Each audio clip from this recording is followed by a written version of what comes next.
Everybody here? Everybody ready? Nah, I'll be right back.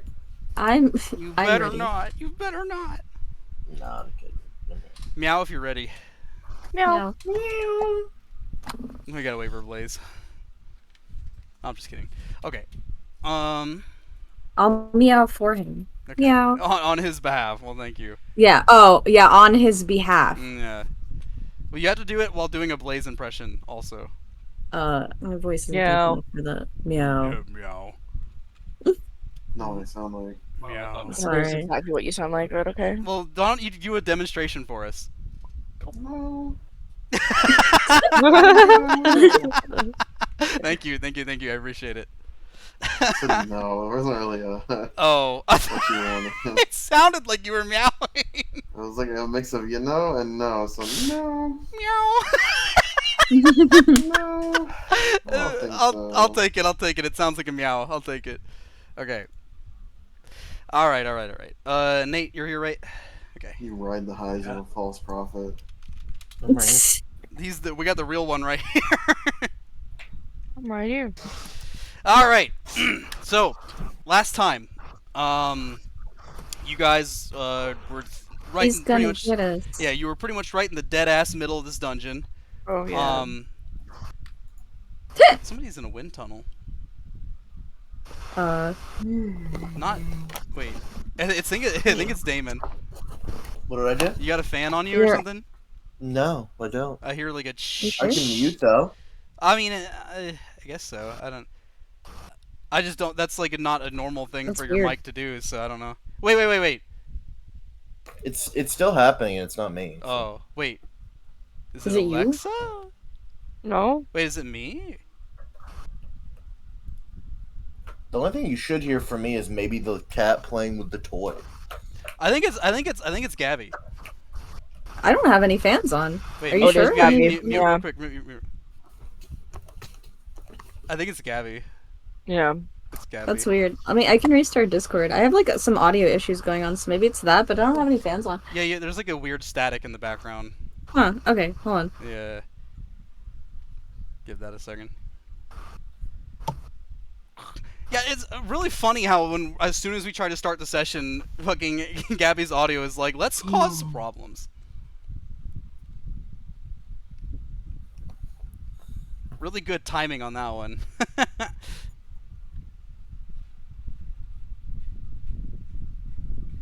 It stopped, but I think it's because she's resetting Discord.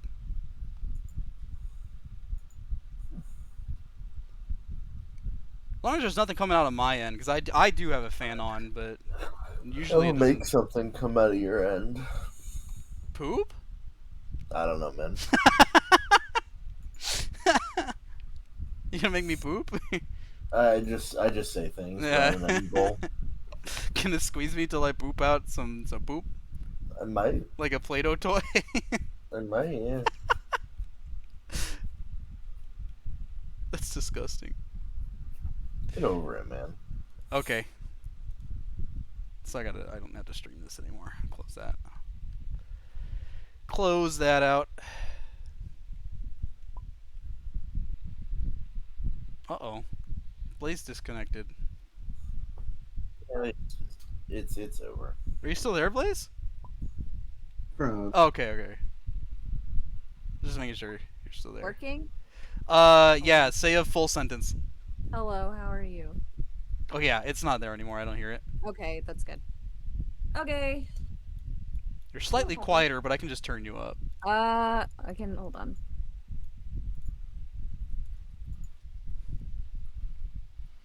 It's like a fucking Zoom meeting. I know.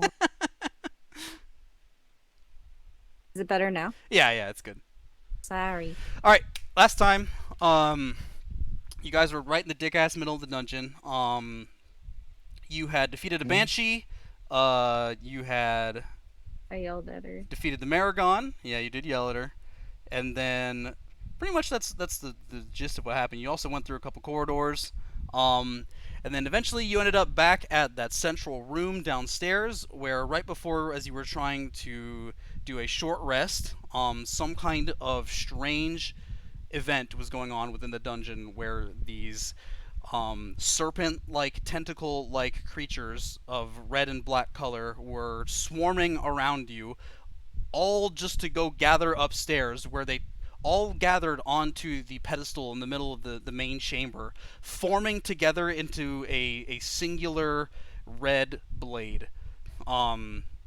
Where as That's soon not as good. you came up to ask about what is going on, Phalanx began to kind of just go insane, um, claiming that he is now finally able to wield the blade, and the worm-like creatures in his eyes began to grow and swell until they became these massive, disgusting, slimy worms, still attached to his skull, now just writhing around on the ground in front of you, just absolutely writhing around in the front maw of it, growing into this huge circular pit of teeth. Everybody, go ahead and roll initiative. Oh boy. Let's see. Is the Oh, bot still please. broken? Ah, the bot is still broken. Nat 20. 5. All right. If you want music, you're gonna have to do your own because the bot is still broken. Currently listening to Nicki Minaj. Nicki Minaj. My initiative is low. Mickey Minaj. Actually, maybe if I do this. Awesome. What? Real fast. Look at Four Swords. What are they posting in there? Oh, did they post a... Let's go! There they are.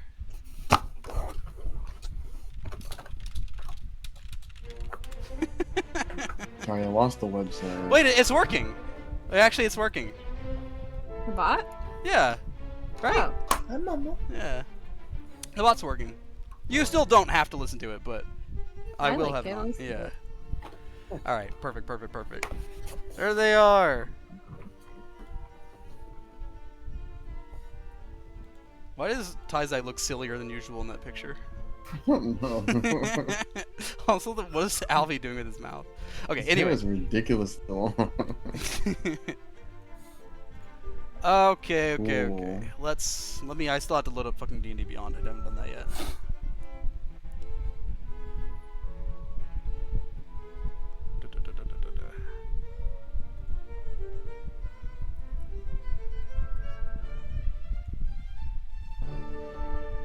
Alright, let's take a look at you. Also, I have to roll.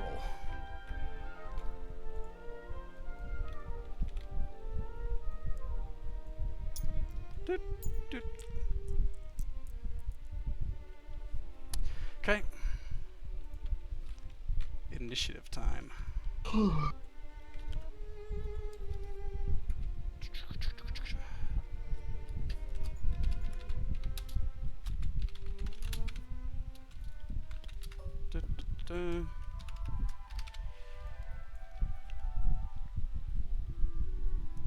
Okay.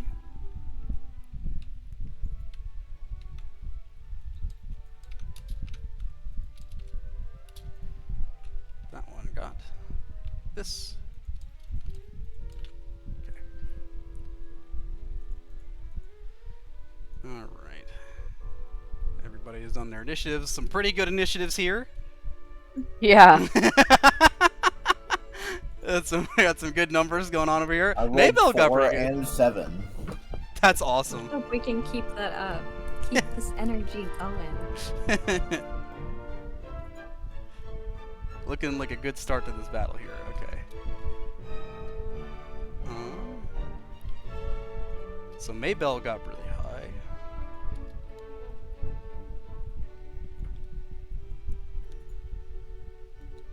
Okay. Lauren Piper 5, Alice 7, Crow 6.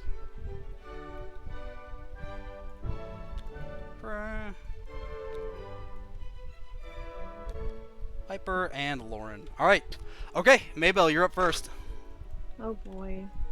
Start us off. There's a couple of fellows right here. Ah, Piper's right next to them. Okay, so there's... Did we wanna... Is this all just the same person, or should I tell you which ocular parasite to, like... Yeah. leave in? Sorry, I forgot to. I gotta number them. Okay, yeah, I just wanted to No, yeah, make one sure. and 2. Okay, I'm gonna blast, 2 and Phalanx. I'm gonna try to anyway. Okay. All right, go for it. 18 to hit 2. 24 to hit 2, my bad. I'll need to put 1 sec. 24 to hit 2. Yeah. That does hit. Okay, and then this one's for Phalanx. 21 to hit? That also hits. Okay. 21. 21. Okay, so it for Ocular Parasite 2, that's 7 damage, and then for Phalanx, that's 12 damage. Gotcha.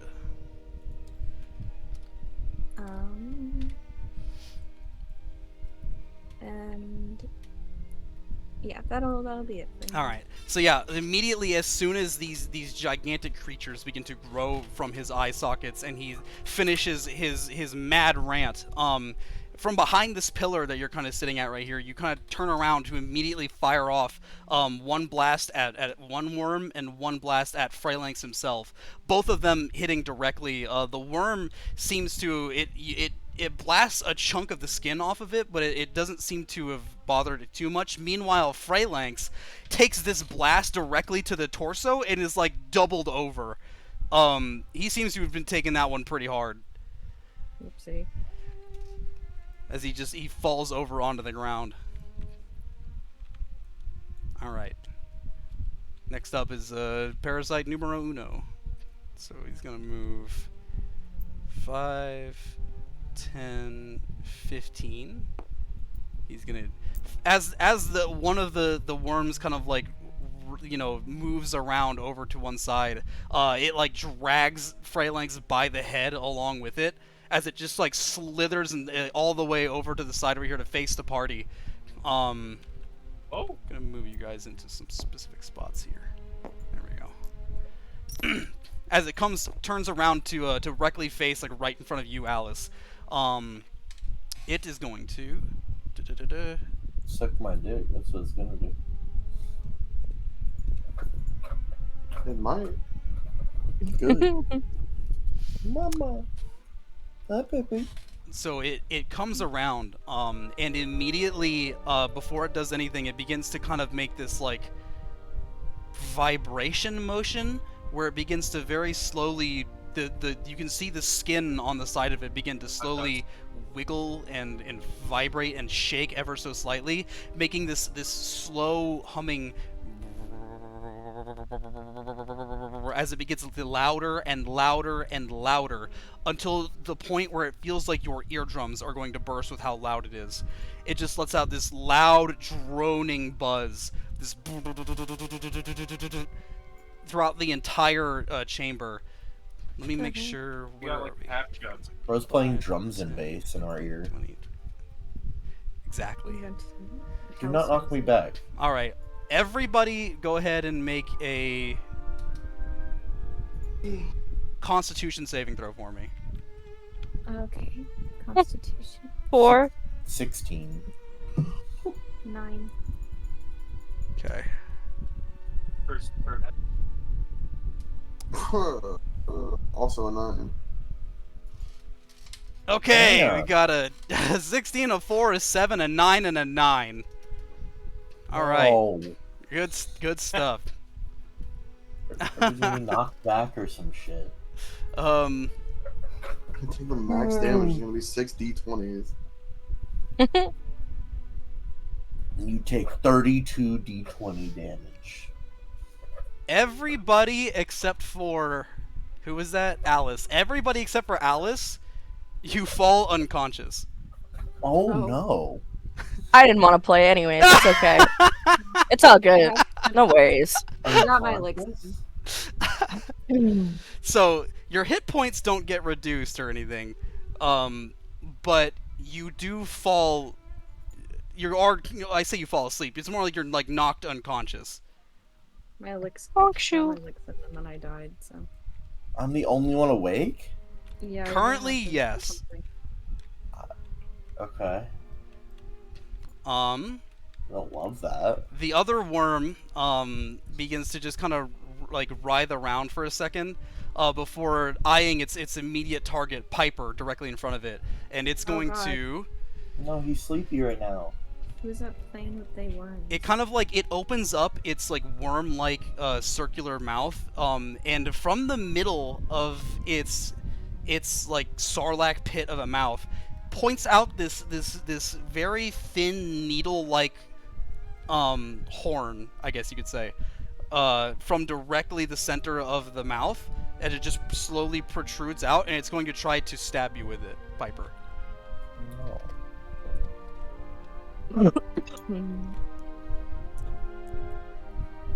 Was almost a nat 20. 10 to hit though. Is it? Is it? Yeah, it's within 5 feet. It's a crit. It's a guaranteed crit since I'm unconscious. Oh. Right. Is that how that works? Hmm. I think that's what it Yeah, says we're all when just- you're unconscious. Yeah. Oh, Any I- hit is a crit unconscious. if it's made within 5 feet. D&D. Why would you say that, Nate? He didn't know. I'm being punished for my lateness. I'm gonna Yeah, die when today. you're unconscious, you are incapacitated. And Okay. that does unfortunately mean that. Okay. All right. So, crit damage. Wait, Ba, ba, ba, ba, ba. So we're gonna do this.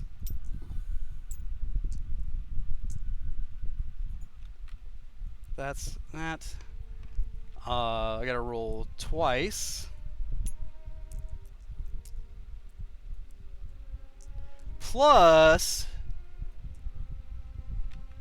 this.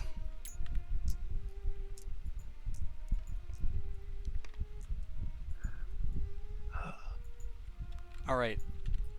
Piper, it just kind of like it begins to hover over your unconscious form, as the needle shoots out from the middle of it and like kind of just hits you right in the abdomen.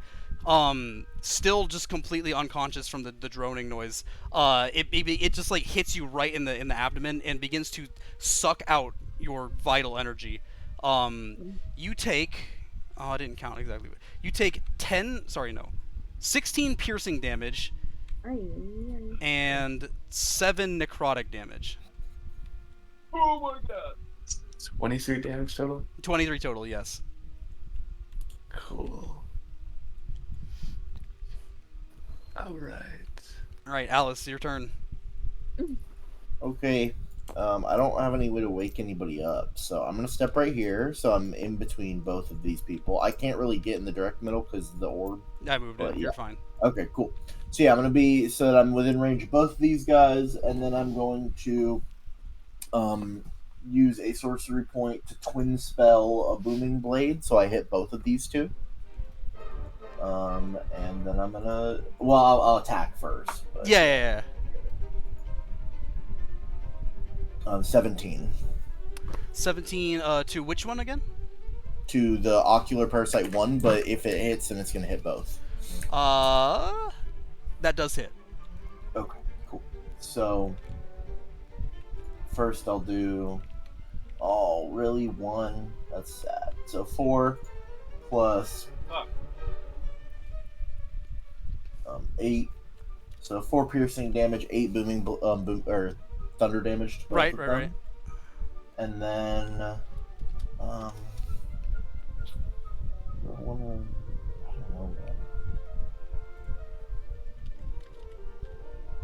No, I don't want to. I don't want to do more than that. That'll have to be it, unfortunately.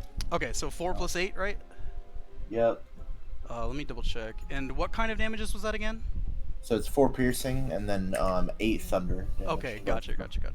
For a total of 12 to both? Yes. Gotcha. Okay. 12 and I don't Well. have a bonus action that I think matters here, so yeah.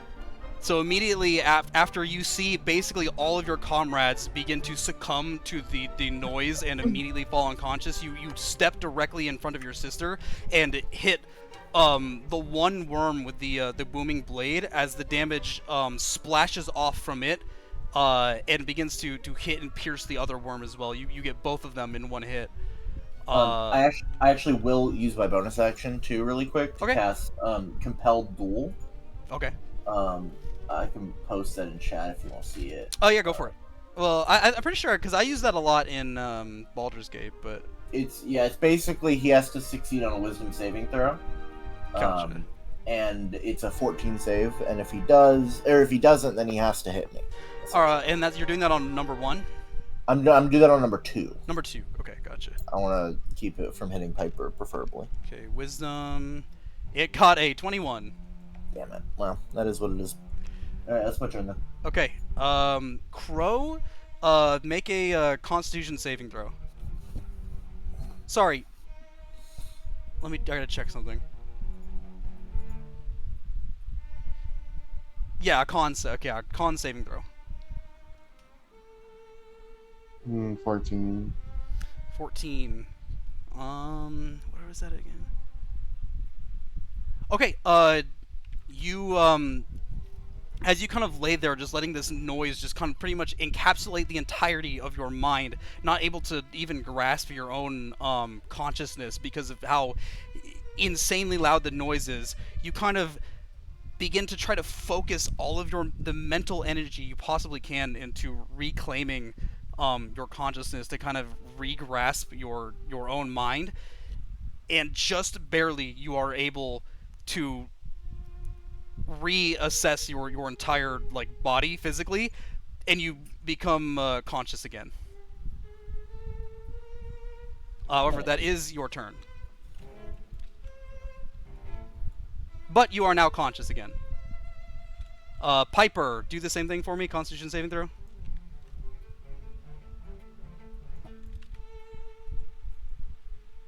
$15. Okay, same thing, Piper. With a lot of mental effort and focus, you are able to wake yourself back up. The noise is still happening and still echoing throughout the entire chamber, but you are able to focus hard enough to keep yourself from falling unconscious again. But that is your turn, so we are going to go now next to Lauren. Same thing, con save.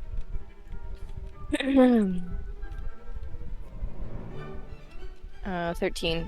13 also succeeds. So that's again, same thing. Everybody is now able to get back up.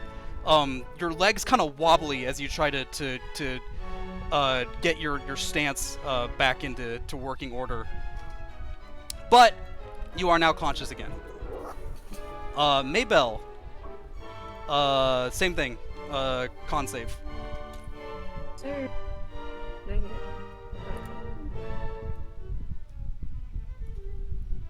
6. Maybell, you unfortunately are not able to quite, I'll be right back. just sheer willpower yourself back up from this slumber. You are still being assaulted mentally by this droning noise. Wouldn't be the first time. Alright, now it is number 1's turn. So number 1, it begins to slowly, the vibrations on its skin begin to slowly come to a stop as it begins to stop its droning noise temporarily. However, it does the same thing where it opens up its mouth to reveal the thin proboscis-like needle protruding from its mouth, and it's going to try to attack you, Alice. Yeah, ran off. Oh, that's right. I forgot. God damn it. Well, I think he got hit. It rolled a 24. I don't know what he has. He's quick. If his AC is still 20, actually I can check. I have his thing open right here. Yeah, his AC is still 20. So, I'll just go ahead and roll damage while he's gone. So I can get rid of half of these dice.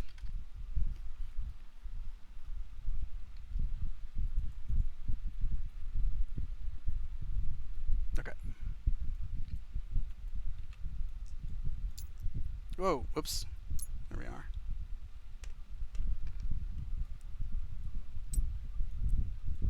And this. Make sure I get that in order. No! It rolled over. There we go. Well, I've got his damage numbers. Okay. Here. That is 7 piercing and... what is this? 6 necrotic. For a total of 13. But I don't know if he wants to deflect it or something, so... Dang it. Bad timing again. I had a lot of bad timing tonight. I'm sorry. It's not your fault. It's all my fault. How dare you? The thing not loop.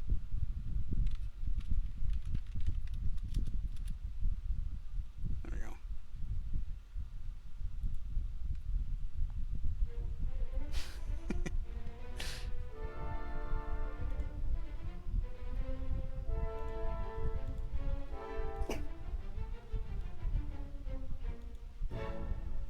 I'm gonna post their picture in the scrapbook district. Alvi and Taizai met up. Oh, that's cool. Yeah, I Yeah. saw he was going to Seattle. Yeah, he's in good old Seattle. They're working for an event that a lot of big names are gonna be at. So cool. Yeah. Oh shoot! Is the stream happening tonight or tomorrow, Blaze? Do you know? For what? For their event. No idea. Okay, hopefully it's not I tonight. can't remember. I don't think it's tonight. That place looks empty as hell. Could be really early. Yeah, you know, maybe so. I'll post it. Alvi messaged me and was like, "Hey, I'm gonna be in Canada." Wait, he's going to I was Canada now?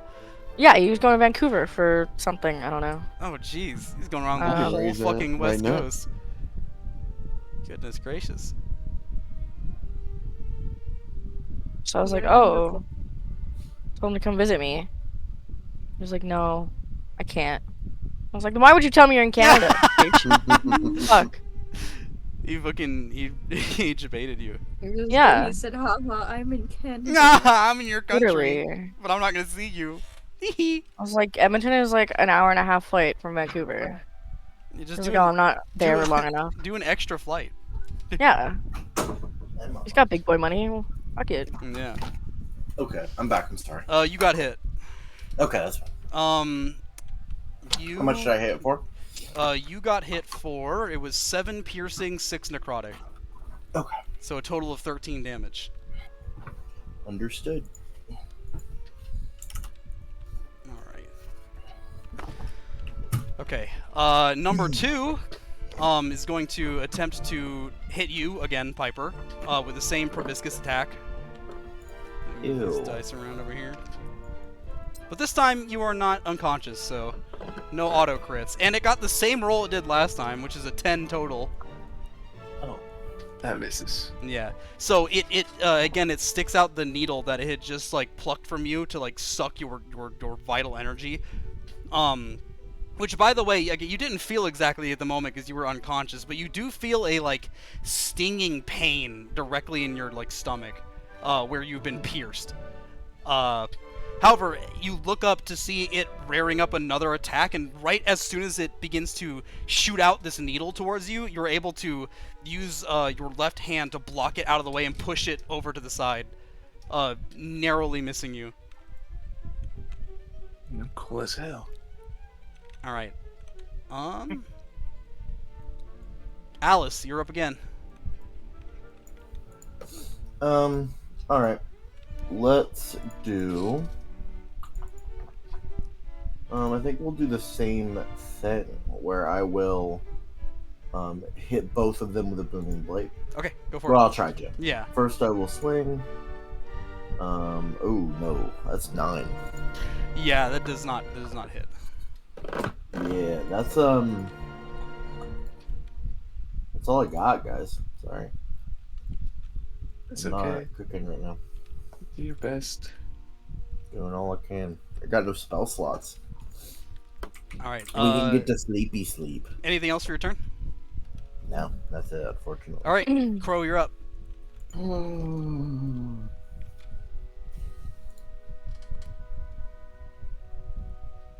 I suppose. Do the only thing I know how to do and walk up to it. If it ain't broke, don't fix it. It's really inspirational, Dawson. Thanks. Thanks. And I swing my greatsword at it. Regular attack. Yeah, 19. That do's hit. 11 damage. 11 damage. All right. Let me mark that down. Anything else for your turn, or is that it?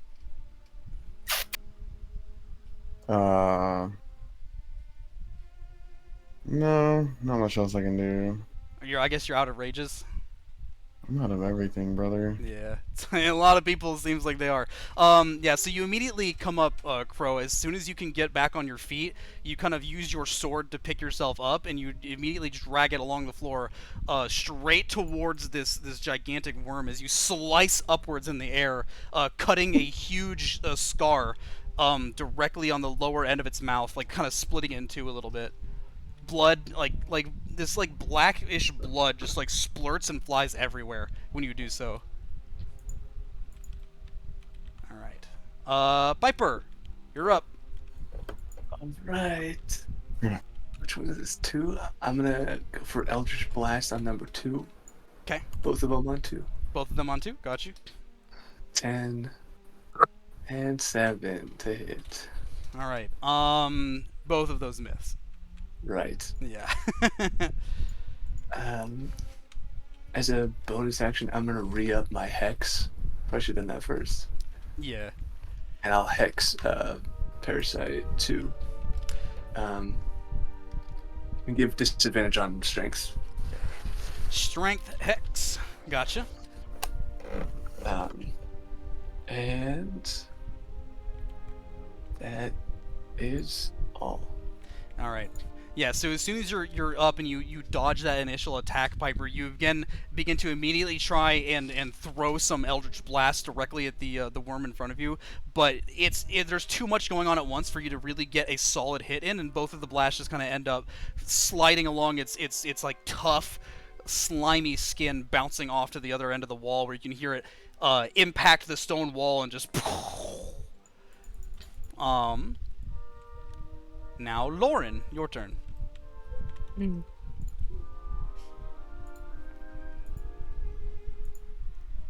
Sorry, I had food in my mouth. Yummy. We cast Sacred Flame on, we'll do 1. On number 1, gotcha. That's that's Dex throw. Saving throw? Dex saving throw. Thank you. Natural 20. Yeah, I'll go fuck myself. I'm so sorry. All good. That's unfortunate. Alright. Is that your turn? Mm-hmm. Okay. Maybell, con save.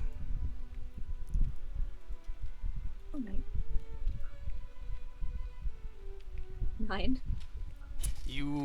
This sound is just utterly Oh my god. deafening and overwhelming. You can't seem to get a grasp of yourself. Probably because I'm hungry.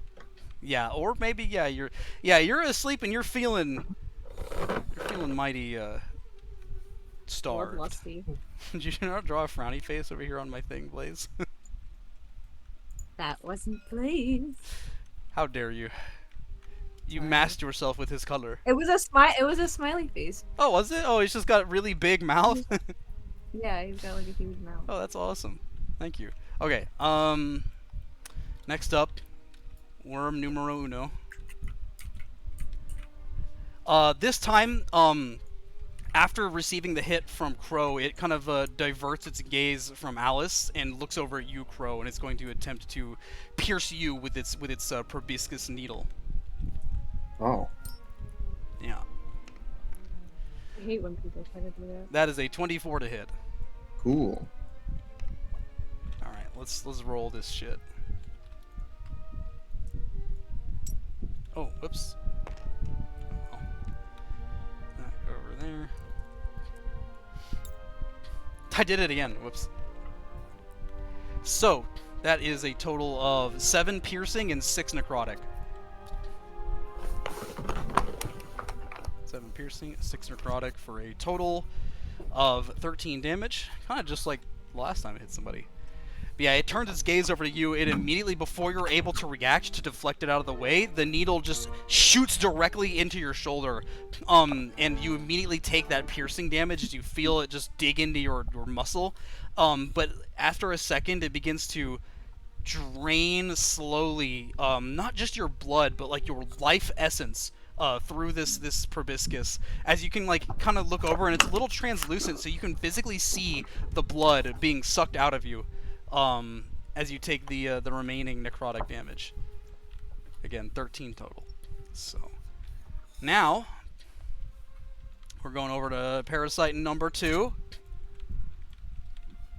5, 10, 15, 20, 25, 30. All right.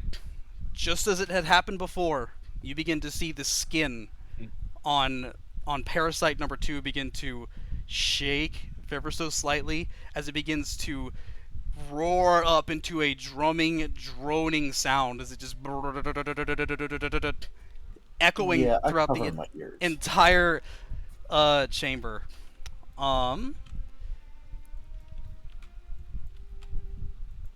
Covering your ears is something that I would allow, but it's not No, not like, I mean, No, I'm fucking with you. if it was something you maybe did as a bonus action on your turn, but as a reaction, I don't think so.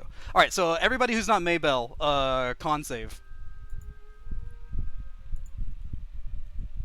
Oh, 8. Fuck. 17. Okay. This isn't. Oh wait, magic can't put you to sleep. Is that what this is? It's not magic. Damn it! Fuck.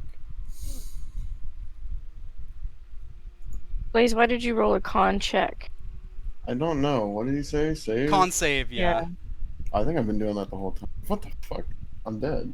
13. That's 7 out of 1. And then Piper rolled a 6, right? That's just now? Okay, yeah. So 6, 8, 17, and 13. Lauren and Crow, you guys are actually fine. Sure. Yeah, you begin to hear the loud noise begin to roar throughout the chamber, and you kind of like are able to mentally prepare yourself for what you're about to be assaulted with. However, Piper and Alice are a little bit too in the moment with fighting to really focus on what just happened, and immediately it hits you all at once and you fall unconscious. All right. Alice, con save.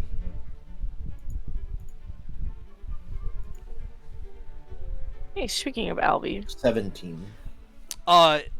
This this does not last very long, because immediately after this happens, you're able to like assess the situation right before you go completely like lights out, and you pull yourself back from the brink, able to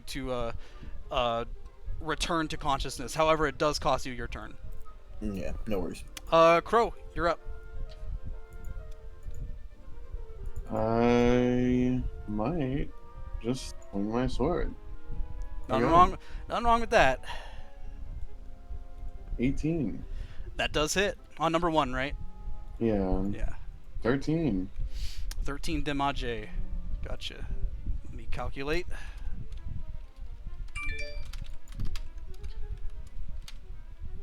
All right. Passport photo. What are you guys posting? Oh, is that his passport photo? Hey, it's better than mine. Mine is ass. My passport photo is maybe the worst photo of myself ever. He That's looks- not his passport photo. It's just the thing that you have to do when you get here. Oh, Like, I you see. gotta take a picture. It's Same your difference. ass country. It's crazy. Anyway, oh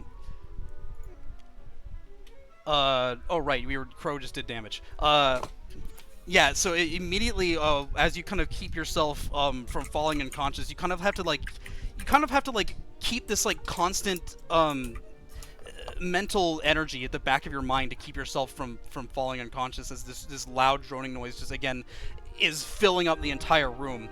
But you are able to also muster up the energy to do a large full swing strike onto the worm, where this time you like pierce directly through the inside of its mouth and pull backwards, creating another huge slice in it as the black blood just spills all over the place. Next up, Yummy. next up, uh, Piper, you fell unconscious, right? Yeah. Yeah. Con save, con save.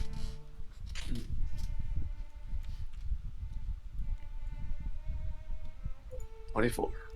24. You are able to pull yourself back up again from the unconsciousness, reassess the situation, and prepare again. However, again, you do lose your turn. Lauren. Sucks. Yeah, rather unfortunate. Yeah, your turn, Lauren. I want to do Sacred Flame on 2. Alright, Sacred Flame on number 2. That's a Dex save. Mhm. It has gotten a 4.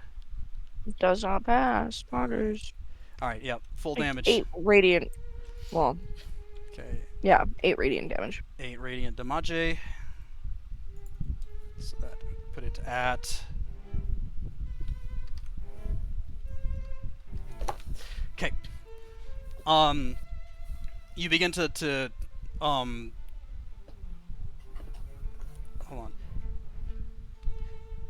As the second worm is having its loud droning noise just echo throughout the chamber, you're able to get a moment where you're able to cast your Sacred Flame spell without it kind of noticing that you're casting, and it can't get out of the way in time before you're able to just shoot this beam of white flame directly at it as it begins to encompass like its entire backside of it as it begins to like crackle and burst into flame, burning the slimy exterior of the worm.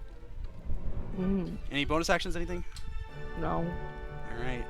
I guess you're out of juice too? No, but Oh, I see. Okay. Maybell, con save. Okay. Just only for you. Thanks. yeah. 14. That succeeds. I wake up. Yeah. So as you're beginning to kind of like just like wallow around in this in this deprivation chamber of the mind, slowly something grabs your consciousness, like this like claws grabbing at your brain, and it pulls you and rips you awake as suddenly you are back up on your feet, and notice that you like your mouth is salivating all over the place. That's. I'm I wipe my arm, my mouth off on my arm, and I hope no one saw me drooling. Yeah. So now you're back up awake, but again, past the turn. Next up, Parasite number uno. They're gonna stun lock us.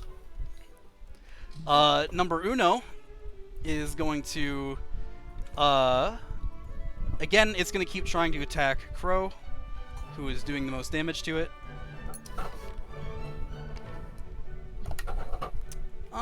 And that is a 17 to hit.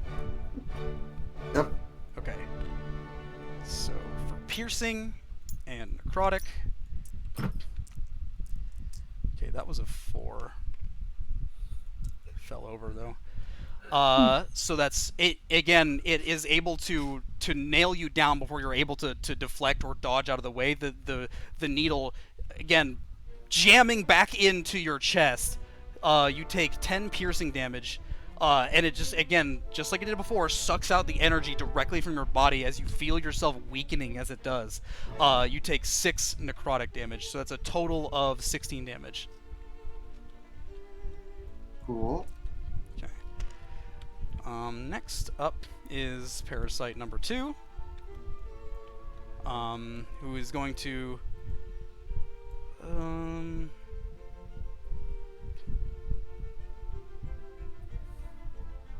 it's going to move over here dragging Phalanx along with it, just kind of like being dragged along to the ground between these two creatures, kind of like bleeding out from the blast he took earlier, just kind of moaning and groaning on the ground.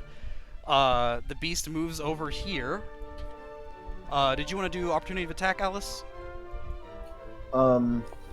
Yeah. I'll do a booming blade attack as an opportunity.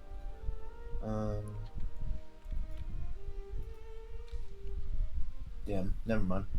All right. Yeah, it gets out of the way before you're able to notice it moving, as it just begins to slither over this way. Little over here, half of it kind of like encompassing the top of the actual table itself. As it just slides over around to the side of you, Piper. It's going to do a proboscis attack onto you, Piper. Okay. 7. It miss. That's a miss. All right. Everybody's conscious now again, right? Yeah. Okay. Mhm. Pretty sure. All right, Alice, your turn. I'm thinking about trying to cut the thing that's like connecting him, but I also don't want to like waste my damage.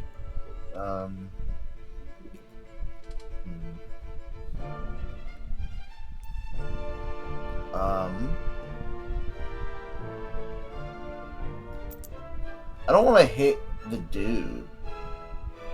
I mean, I guess I do. I don't know.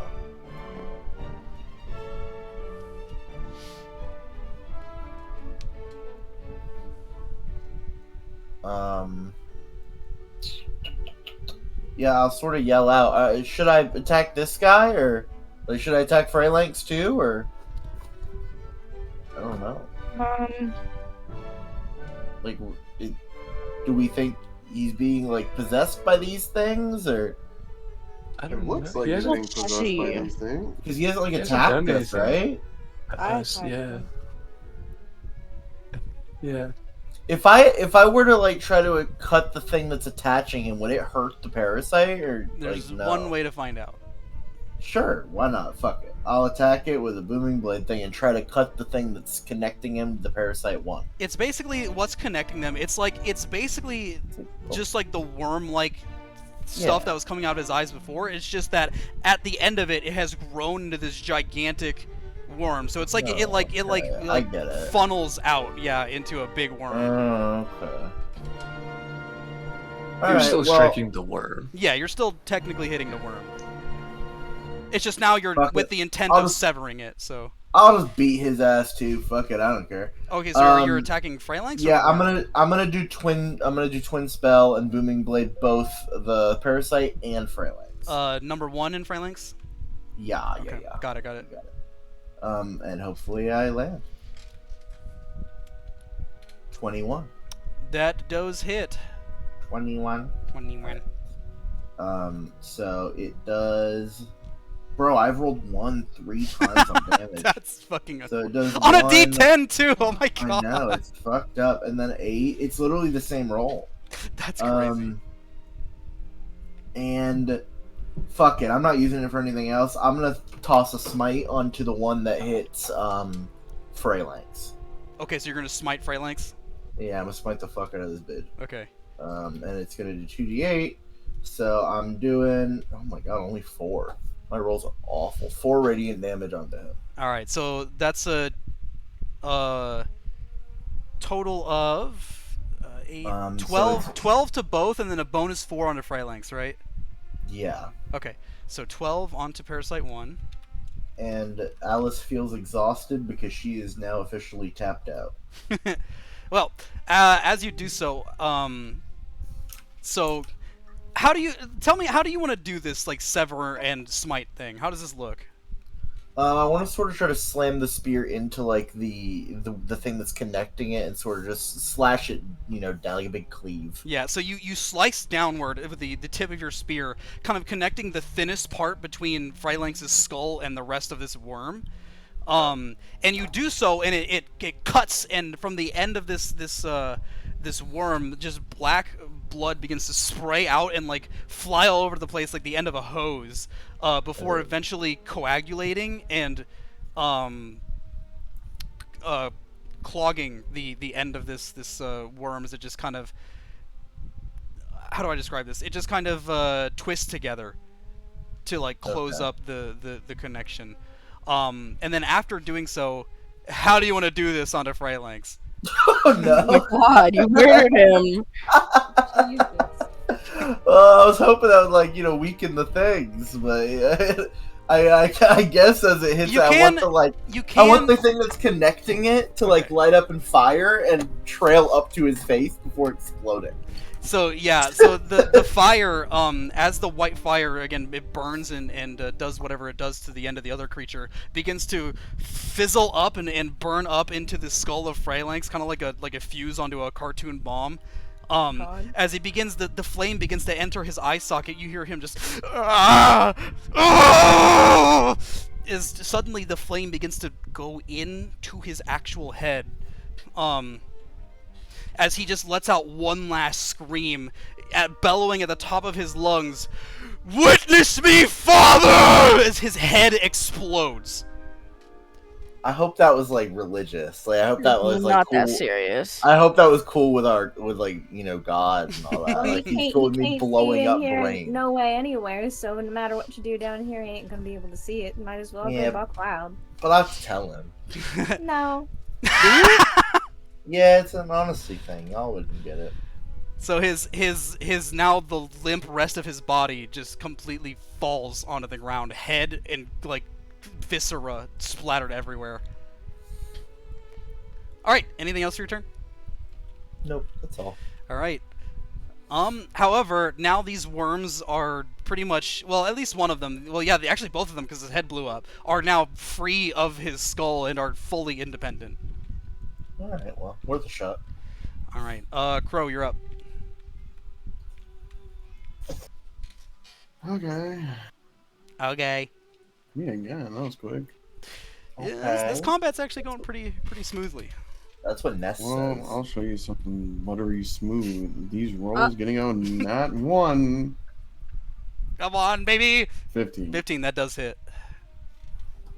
That'll That's do her. the thing I've been attacking the entire time. 10. 10 damage. All right. So, as this it like kind of breaks free from the skull of Phalanx, it begins to like writhe and like squirm around a bit, trying to get its own bearings. As you take that opportunity to take the sword and plunge it into the top like headpiece of this worm, as you slice it across its mouth, now just like a collection of like cut pieces in a pizza. As you unleash your sword What's as pizza? blood flies everywhere. You wouldn't get it. Anyway, it is now looking very bad. This worm. It does Disgusting not creature. I action surge and attack again. go for it. I got a 19. So that's a That'll- crit. Okay, it has 2 HP. How do you want to do this? I want to slice it into a billion pieces, screaming at it the entire time, calling it a disgusting creature. In classic Crow fashion, just blade hit after blade hit, mashing this thing into a paste onto the ground, screaming the whole time, cursing its name. Crow absolutely eviscerates what's left of this parasitic worm until it eventually, and even after it goes limp, he just completely dissolves it into a pulp. Ditch. Speaking of pizza, Wow, I'm gonna go Crow. grab mine real quick. Ooh, yummy. I didn't know you were cool like that. Yum. Whoa. Oh yeah, you do. You've called me dad like 30 billion times. No, I don't call you dad. Hello? I call you dad. Somebody does. I think that's true. All right. Since he did an action turn, I'm assuming that's it with his turn. Next up is Piper. Piper. Alright. I'm gonna Eldritch Blast this guy, the last one left. Let's see. 10. 10 to hit. and 7. Piper. Both to Unfortunately, neither of those are able to hit the parasite, as now that it is free from the skull of Phalanx, unlike the same issue the other one was having, this one is now able to more swiftly and deftly dodge your beams, and moving directly out of the way before any of them make contact with it. Listen, I'm gonna yell at my echo and use my echo. What is it? Locate. Echo locate. Unleash incarnation. I'm gonna let my echo take an attack. Word. And he's gonna do 2 more Eldritch Blasts. Got it. 2 more Eldritch 19 Blasts. to Not hit. that one. That hits. Let's go. And 12 to hit. The 19 hits. The 12 does not. Alright. 1 hit. And One plus opportunity. and force damage and 2 Hex damage. Right? Yeah, whatever Hex does. Yeah. So, after missing both of your shots, you command your Echo, who does the same thing as you, as it unleashes, or rather summons these eldritch energy into its hands as it flings it towards the parasite. One of them bounces off of the skin again, hitting the wall, bursting stone all over the place, rocks flying. The other one hitting it, however, directly inside the mouth, as you just see kind of like a poof from like the middle of it. And it takes a lot of internal damage from that. Nice. Alright. Alright, I'll follow your lead. And I'm gonna action surge. Oh, And okay. 2 more Eldritch Blasts. Holy. 25 to hit Hell yeah. and 25 to hit. Oh my Both goodness! Yes, King. God Yeah. damn! He's like all ready to roll the damage. He's like, I don't gotta hear He anymore. got his revenge. Let's go. And so that's 17 sick. total. Plus 8. How do you want to do this? 25 damage. How do you want to do this?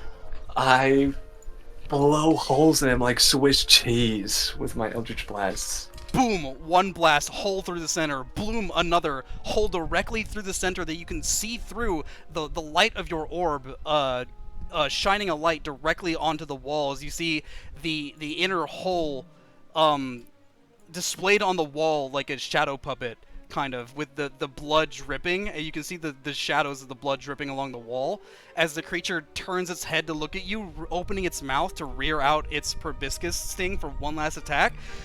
And right before it does so, it just falls forward limp onto the ground. Dead. Successful combat! Dead. Na-na-na-na-na-na-na. Cool. Woo! Yeah. Alright. Let me fix up the music. Whoa, that is so loud. My goodness. Way to hold it down, Alice. Yeah, Okay. that was horrifying. So, Well, that happened. oh, God, that just happened. As both of these parasites begin to fall limp, Piper and Crow, you two in particular, notice from the ends that were originally connected to Phalanx's skull, you see the tiny little slithering worm-like tentacles, the red and black ones, begin to slither outside, like out of the actual creature, onto the pedestal to collect into the sword as one final piece to it. And the red, jagged blade itself just lays atop this altar. Huh. I'm gonna go pick it up. Go for it. Okay, wait, hold Kill on. us all. Hold on. So, are you gonna go up to the altar? And wait, one second. What is going on here? Music bot is being mean to me. Oh yeah, now we're Video returned by YouTube isn't what was requested. What does that fucking mean? You wouldn't get it. I don't. What are you That's talking what I'm about? saying. I'm letting you know you wouldn't get it. It's not really a for you sort of thing. Okay, let me find a different video. We'll do this one instead. Be careful. That one might not be for you either. It might not be. If it doesn't, I'm just gonna move Just on. be but- careful. Yeah, what the fuck? What? We prefer frick. Wait. Whatever. No music for now. What the frick? Sorry, my bad. My You're all good. apologies. You're all good. Just think Um, about it. So, Piper, you go up to this altar where you see the blade lying. Again, I'll remind you because it's been a while. There was some writing at the base of the altar that was written in Fiendish that Maybell had translated. Let's see if I've got what it says here somewhere. Was it bear my blade and wield untold power? However, I will warn you but once, your life will become mine and mine become yours. Was that the one? That is it. Okay. Piper, don't touch that. What? Don't touch Why- that. Why not? I don't think that's a good thing to touch. Well, it might be cool. It's pretty cool though. It probably looks pretty cool. I mean, I just don't know if that's. Well, a if it good looks thing to cool, touch. what's the problem? You I bet it's really strong and maybe it's worth a lot of gold. You observe the blade, Piper, as you can see the one final serpent begin to just make its way into the hilt of the blade as it completes, and the blade kind of like it dims down into a pitch black, and then bursts with a sudden flash of energy as it radiates this bright red color. You can see the hilt of it. The actual like hilt and handle of the blade is like very ornate and finely crafted, but as soon as it gets to the actual blade part, it's like jagged rocks almost, just completely jutting out into any which direction, loosely into the form of a straight long blade. It's about the size of like a great sword. Whoa. It's so Maybe Crow cool. should grab it. That should look kind of cool. Do you want it, cousin? Yeah, you know, cool sword would be cool, but I don't want to get cursed. Well, you won't get cursed. It's like what are the odds of that? I mean, the writing said. I mean, I'm pretty fluent in that language. I don't Oh, okay. know if that's something that. What are I the just feel like, writers what are say? the odds you get cursed, like in a day-to-day thing? You know what I mean? Well, I feel In a dungeon like like this? Probably 100%. Why do we want to fuck around and find out? What if feel like Well, you know, Ray because if Lengths you is- don't fuck around and find out, you might miss out cool things. You know. I what if we feel let like- what if we let him grab it? And I'll point at my echo. What if we let him Your grab it? echo? Yeah, that guy. That's What if that That's still probably curses it to you though? that I suppose. Oh, What if it like counts as you? You know what I it mean? might. I don't know, but he looks so different. Yeah, but when he has that mask, he's a little bit similar. So maybe Oh, it like you're mistakes right. you. We did fool them into thinking that was me. Exactly. And like if it fools them, then it might fool the The sword. curse. You're right. If I wanted to go over there and maybe like have one of my friends who was interested in the amulet that I pick up kind of look at it without touching it, like if I was like, could Yeah. is that something? Yeah, that you would absolutely. allow? Yeah, go for it. So you're going to go up to it. Okay. You go up to the altar and you see the same thing that Piper sees. Is the blade is laid bare onto the surface of this altar. You kind of in your mind mentally kind of poke at and summon your buddy, and ask him politely if he wouldn't mind coming to take a little bit of a look at this through your eyes. As suddenly your vision goes completely blank. And for a moment, Piper, you look over at Maybell, and it's like her pupils are different. You can you kind of shine over your orb to look at her, and like her eyes are like a reptile's. Maybell's cursed. She got cursed. She made She- me touch she- No, no, no, she- no, no, is it's it She just looks. the thing she Maybell does? looks over to you immediately, Piper, and just puts a finger up to her lips and says, Damn, and then looks he back knows over the at the pipe. sword. Maybell, do an what is this called? Arcana. Do an Arcana check. Okay, You don't have to listen to that. You don't have to do that. I didn't roll very well. 9. Sword would be so cool. Your buddy begins to look over the blade to try and get kind of an understanding as to what it possibly could be, and it doesn't get a full understanding of what's going on with this object, but it does know that it is cursed. Okay.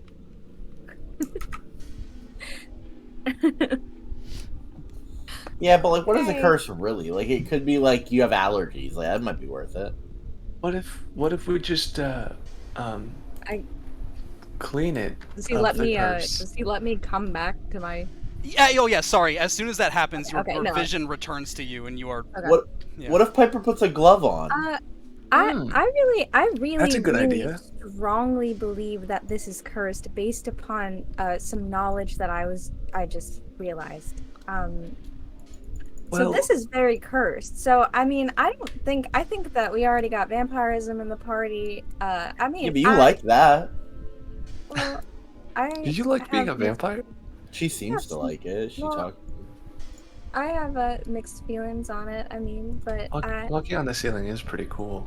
it is pretty cool, and it's nice to not be so afraid. But this is very cursed. I'm letting you know, and I think that. I mean, I'm not really sure, but I feel like Phalanx was pretty scary looking and looked pretty miserable down here. I'm afraid that maybe that would happen to one of us. Yeah, I mean, it says but your we can't life just. will become mine and mine become yours. I Oh, mean, so it's like a mutual thing. well, let me tell So you it's from like I become a experience. curse. Sometimes, when you Is that share, like a genie? no, I feel like if you share your life with certain things, then maybe sometimes you don't get to make choices, and it's not always what it's cracked up to be. I will say. Well- You did detect. I'll just because this is kind of an important thing here. I will add on. You did detect when your friend was observing the weapon that it is cursed, but there's also a power, like a strong power, resounding within the sword. Okay, It's a powerful weapon. it's it's a I- strong thing, but I mean, it's Well, now gonna I come with a really want cost. it. But Me too. I feel like if it's so dangerous, we can't just leave it alone, right? Like, I mean, I don't know who's gonna come down here, but I mean, if y'all are so adamant about taking it, I don't really know if there's much I can do to stop you. Well, we're just talking about it. I'm just talking. I just don't want somebody else to be left down here by themselves, like Phalanx, for hundreds of years. That Yeah, would but suck. sometimes that's just how I life just- goes. It's not like he even had the sword though. He was trying to get He it. didn't. That's right. So he probably wasn't even cursed like that. It was probably Yeah. something else. Yeah, but I So that means can't it's probably imagine- fine. I mean, Okay, wait. Let me just. Can I? if you guys want to do that, then by I- all means, do whatever you feel that you want to do. Can I grab? I'm gonna grab my bedroll, and I'm gonna carefully try and put my bedroll over the sword All right. So to take it. what happens Away. is as you move your red roll like kind of closer towards the hilt of the sword, as your hand begins to get close, you notice the closer you do this very slowly. The closer you move your hand towards it, slowly the tendrils begin to come out of the blade and like hover pointing towards your hand. The closer you get, the more they come out. The more you pull back, the more they retract. I Hmm. don't think it's a good idea, but It's I mean, so cool. Pepper, He'll probably die. it's not gonna be cool. I can. But like, how far out are the tendrils coming? Like, could I feasibly get the bedroll over it if I keep like? If you As much toss distance the as I can. bedroll, but I'll say this for the sake of convenience. If you toss the bedroll, you're able to like from a distance toss the bedroll over to the sword. But as you get closer to kind of like move your hand towards it, you see through the bedroll the tendrils like come up through it to reach Oh towards your hand. man! Now I don't have a bedroll or a cool sword. You Well, I you mean- can retrieve the bedroll carefully. This sucks. Well, maybe we could find a way to uncurse it, but I mean, it is definitely cursed. I want y'all to know that. Like, I know that it's cursed. So, I mean, what you do with that information is what you will. I'm not gonna sit here and fight you about it. I just think that if it's going to be coming with the party and a party member is taking it, then we should have a say in it as a party. I agree, and I don't think we should take it. I don't think we should take it either. That's Man. two. It's not our responsibility to worry about other people or worry about I think it should be up to Crow because he's gonna be the one who takes it if anybody takes it. So What? What sword is it? It's a even? big ass sword. What are you talking about? Like, I mean, like obviously he's gonna be the one to hold it. So if he wants to, grab a curse, that's up to him. If he doesn't, then that's fine. You want it, cousin? Is it a big ass sword? It is. It's a great sword. It's a a great. big-ass Let me. sword, So yeah. let me. It's. Hey, why does... Hold on. Pause. Let's just think about this for a second. Why is it up to Crow? Just because he's going to be carrying it? No, it's the whole party. We're all going to be around this thing. Who knows if it can affect other people? Well, That's true. But I think- I mean, I can't stop him. He's a big guy. I mean, The like, if he wants to sword- take it. No, The but I sword- feel like if... Just real quick. I didn't mean to interrupt. I'm sorry, but just real quick. The sword is larger than your current regular greatsword, Crow. And it is a large weapon. It's not maybe necessarily a colossal weapon, but it is very large. It's definitely a greatsword. Oh, I thought it was up to Crow because Maybell and Alice, you guys don't want to take it, and then Lauren. That's fine. Oh, Lauren, sorry. I don't really care either way. I'm not gonna have it. It's just like I don't. If he Oh, wants a you're curse, indifferent. Okay. Yeah, I don't really care. I think it looks cool. I'm down to take cool looking things. I feel like we should probably How long is that going to pass? grab it with the doppelganger guy. Oh, can I see? Do the tendrils come out when my doppelganger So you approaches bring it? your doppelganger over, and as your doppelganger begins to like move its hand closer to the sword, the tendrils do come out, but they pass through its form. It's like they're trying to grab onto the hand, but there's nothing to latch onto. Oh my gosh, you idiot! He let the tendrils touch him, but they went through, so it's okay. That could have been really bad. It could also be really cool.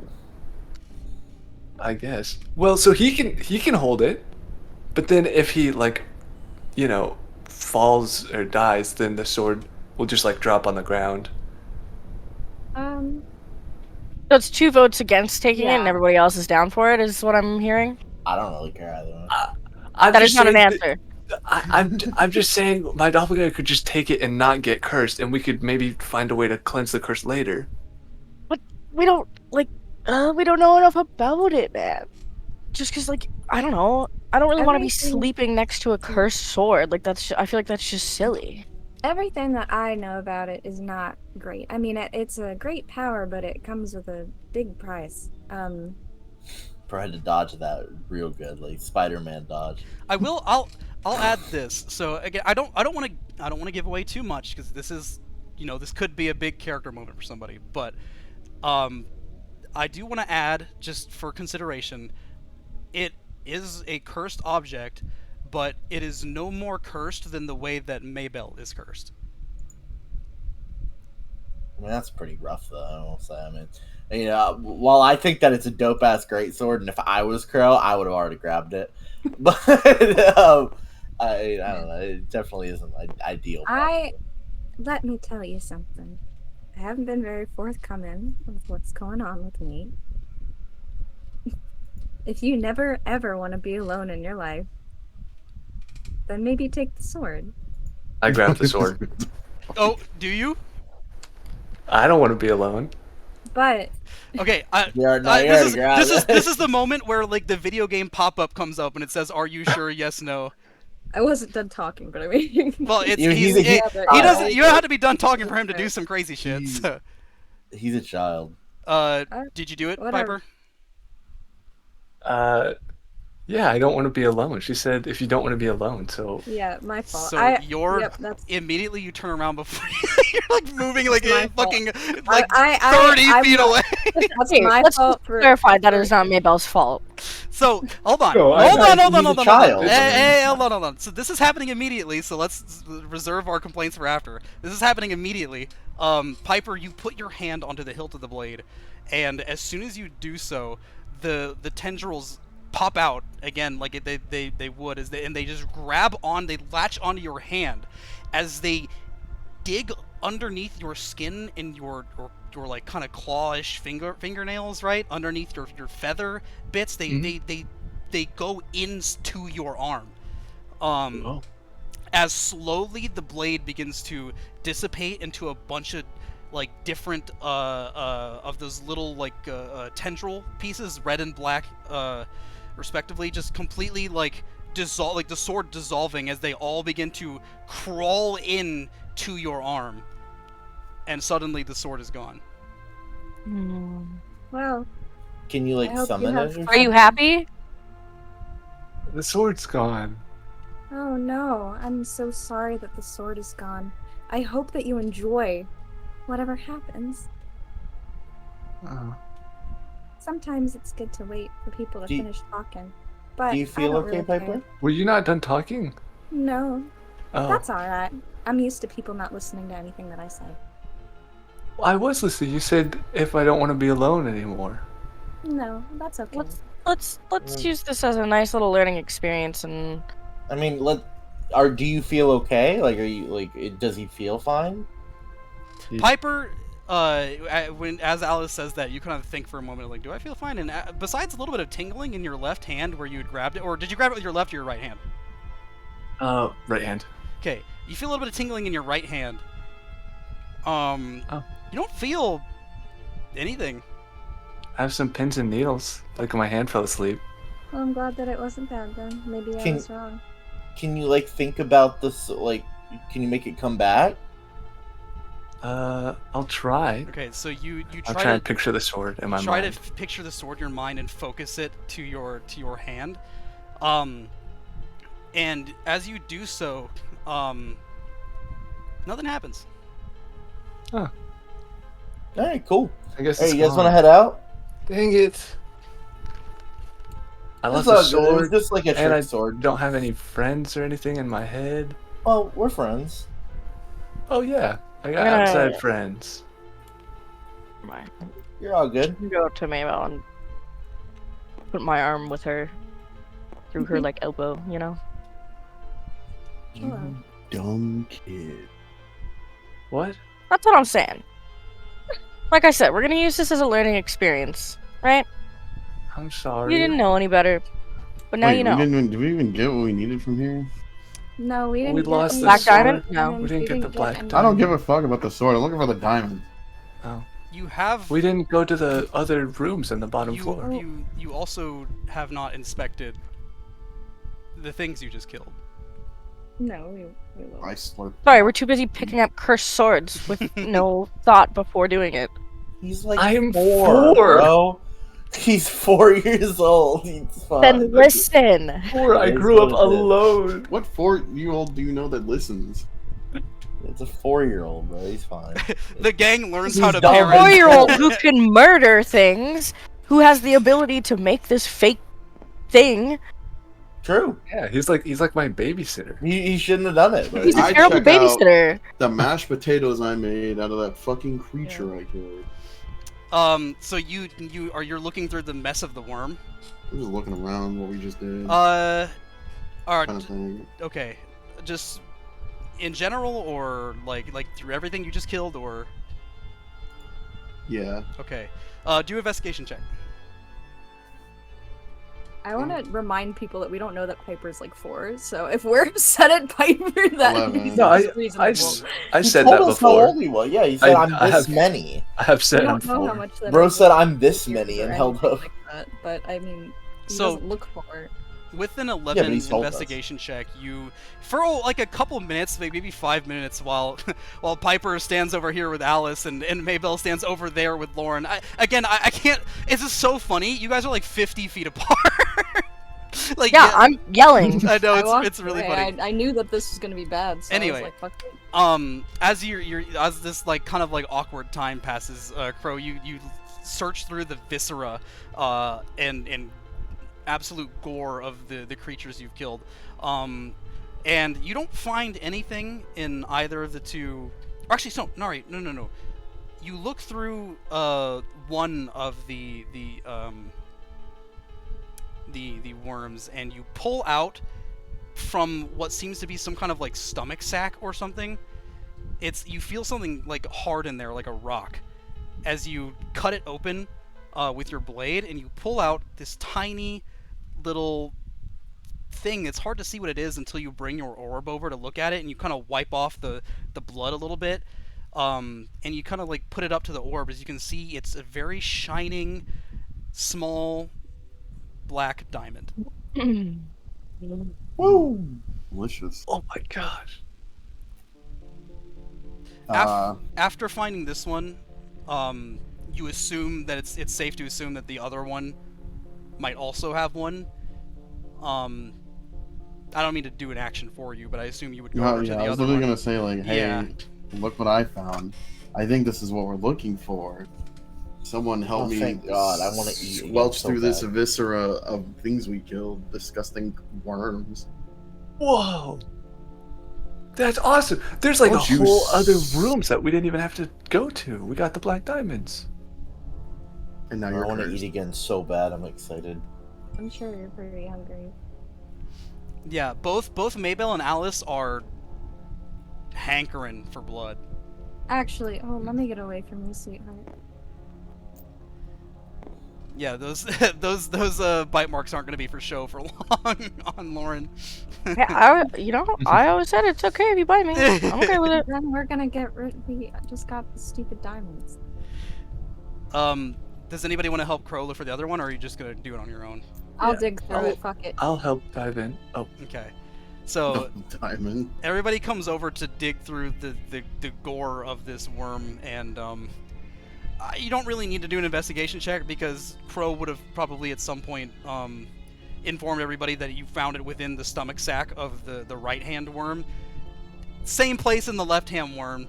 Maybell, you pull open using your vampire claws the lining of the stomach sac and pull out another bloody, gross black diamond. Great. we did it. Perfect. You did it, Crow. You found it. Good job, Crow. I'm glad you found it. So did you. I mean, I didn't do No, it was all you, Crow. Come on.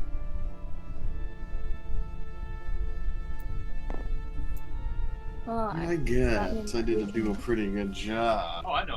You did slice and dice it. That's pretty cool. I kind of hold it, look at it. You observe the jewel as you kind of again put it up to your orb the same way Crow did to like see the light pass through it as it glistens and shines. The more you kind of rub off the blood, it's not perfect because was just covered in guts and gore, but it is a very very shiny, very small. Like you can kind of like hold it just in between your index and finger and your thumb.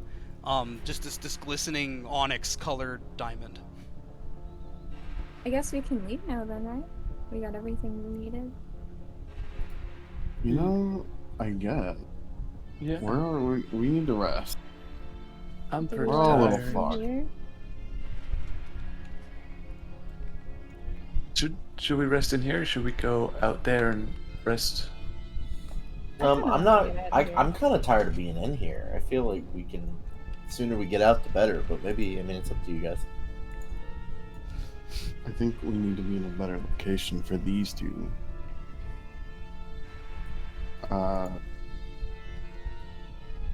And if we get back quick enough, perhaps our friends would be so inclined to feed you again. Oh, I would love that. I don't even know what time it is. Otherwise, I'll fucking waterfall some blood, I guess. Yeah, I'm getting kind of hungry. We'll see if we need to waterfall or not. Either way, we could long What's rest that? before we go back. What's up? If Oh. that's what you guys want to do. I'll be right back. Okay. So you guys want a long rest before we go? No, I think we should have to leave. leave Okay, then now. let's go. Yeah. All right, you guys gonna head out of the dungeon? Yeah. Mhm. Yeah. All right, dungeon complete. Woo. I'm gonna Hooray! move you guys over here real quick. We missed a couple rooms, but I We got what we will needed. say, just because you're done with the dungeon now, that room that led into the depths was, I don't want to say too much, but it was not. Again, you kind of were right on the money. It wasn't necessary for your current adventure. It was just like these dungeons that are scattered across all of Avalion. They aren't just like one or two floors. They're like 99 Oh. something floors. Oh, okay. That goes down. You wouldn't just be going down 1 extra or 2 extra floors. You would be going down, because at the, again, I'm not giving too much away, but at the base of this dungeon is something insane. So, Oh, yeah. cool. So if you went hey, down there, it Dawson, would have just gone on forever and ever. I can see your boards, by the way. Yeah, that's fine. Oh, okay. These were just the dungeon ones. Yeah, it's for some reason the fog doesn't like hide boards. I don't know why. But that's fine. You've already been through all of these rooms, so. What the There heck was one is- place that you didn't go though that wasn't the depths. You did miss one thing. We missed one room, yeah. Yeah. But that's okay. All right.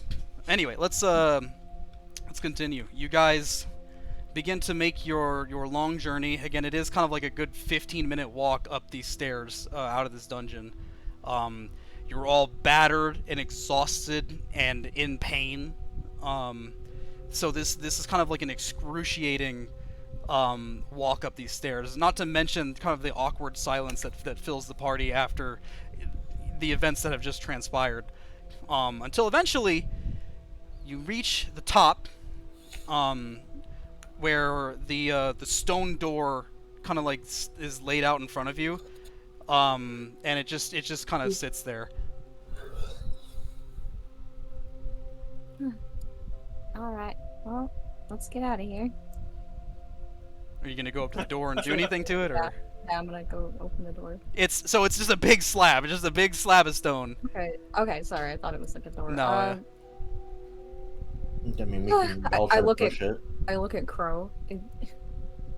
You're the one who bent the metal bars, right? Oh yeah, but I got really angry. Okay. Well, I'll move forward to help push it. We could all try and push it. So you all go forward to like as soon as you all like put your hands on the stone surface, it just immediately, like a Skyrim door, falls downward into the earth. As you immediately are met with the moonlight from the outside. It is now nighttime. Rather, yeah, it is now nighttime. And you all begin to kind of walk out one by one, as you look over and you see the old decrepit corpse-like woman that had let you in originally. You see there's a campfire going on not too far from the entrance of the dungeon, where you see the vampire hunters Ed and Dordrum, who escorted you here, as well as the Lightbringer, who just has Noctua sitting in his lap. But as soon as the door opens, everybody kind of like looks over, and Noctua kind of leaps out of the Lightbringer's lap to come bolting over towards the entrance to the dungeon, just yapping and yapping, coming up to everybody and like sniffing you all. baby. I pet him. Oh, hey, I pet him. I buddy. pet him. I pet him. Yeah, you Yeah, pet him and his ears flop around and he just kind of lets his tongue roll out. I give him kisses. I give him kisses. He's a big fan. He's a big fan. I love him. I love him. Okay. We found the stuff, but there's also a lot of other shit down there. That was fucking rough. You all like it's like 30 feet away. So like as you all kind of like the two groups begin to walk towards each other, you say that, and Ed immediately kind of looks over at everybody. Seems like an understatement. You've been through the ringer, but it looks like everybody made it out alive. For the most part, What does that mean? you don't have What to was- worry about it. We got your diamonds. Oh, well, technically they're your diamonds, and we are to bring you back to use them to, you know, bring you back to life. So, did you gather any more treasures while you were down there? None of your business, We mister. got these keys for later. Oh, you know, I just Later. Piper.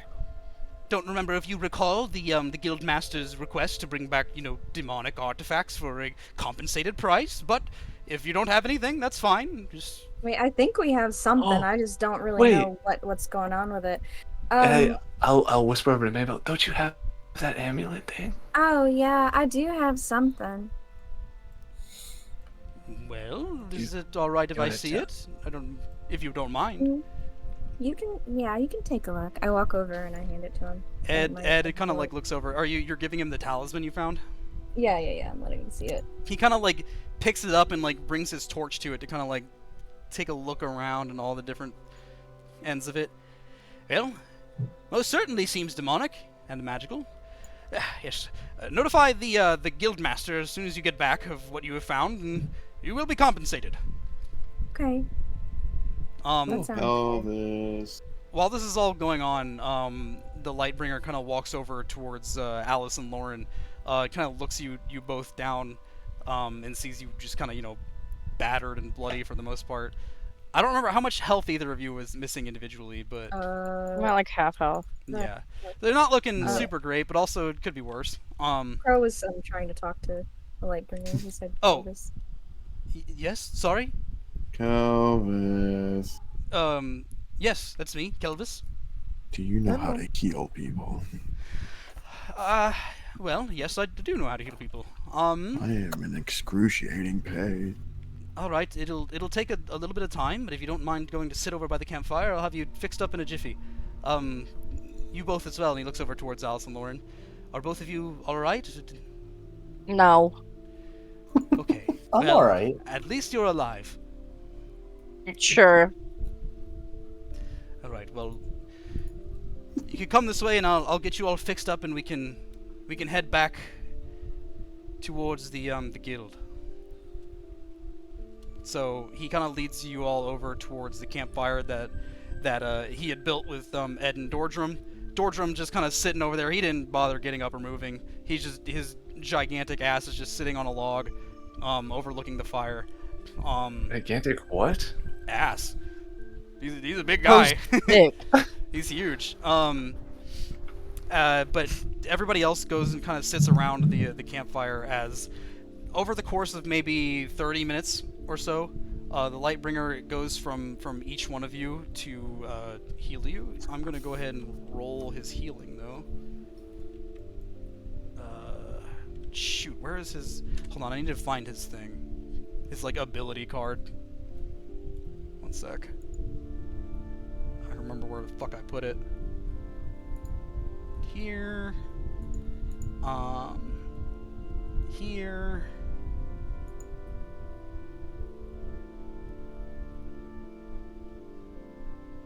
Oh no, is it not here? Motherfucker. I don't think I saved it. Oh no. Because I'm penis sucker. I'm worthless. Yeah, I had his abilities and stuff saved, but I didn't put it in the right folder or something. I don't know what it's supposed to be in here. I have Griss's abilities in here, but not the Lightbringers. That's weird. Maybe it's in here? Hold on. No, it would not be in here. Well, we'll just do this then until I find it later. I'll still heal you guys, but I will roll for it. We'll do this. It'll be kind of like a group heal. I'll just do one roll and everybody will take it. Wow. So we're gonna do this much.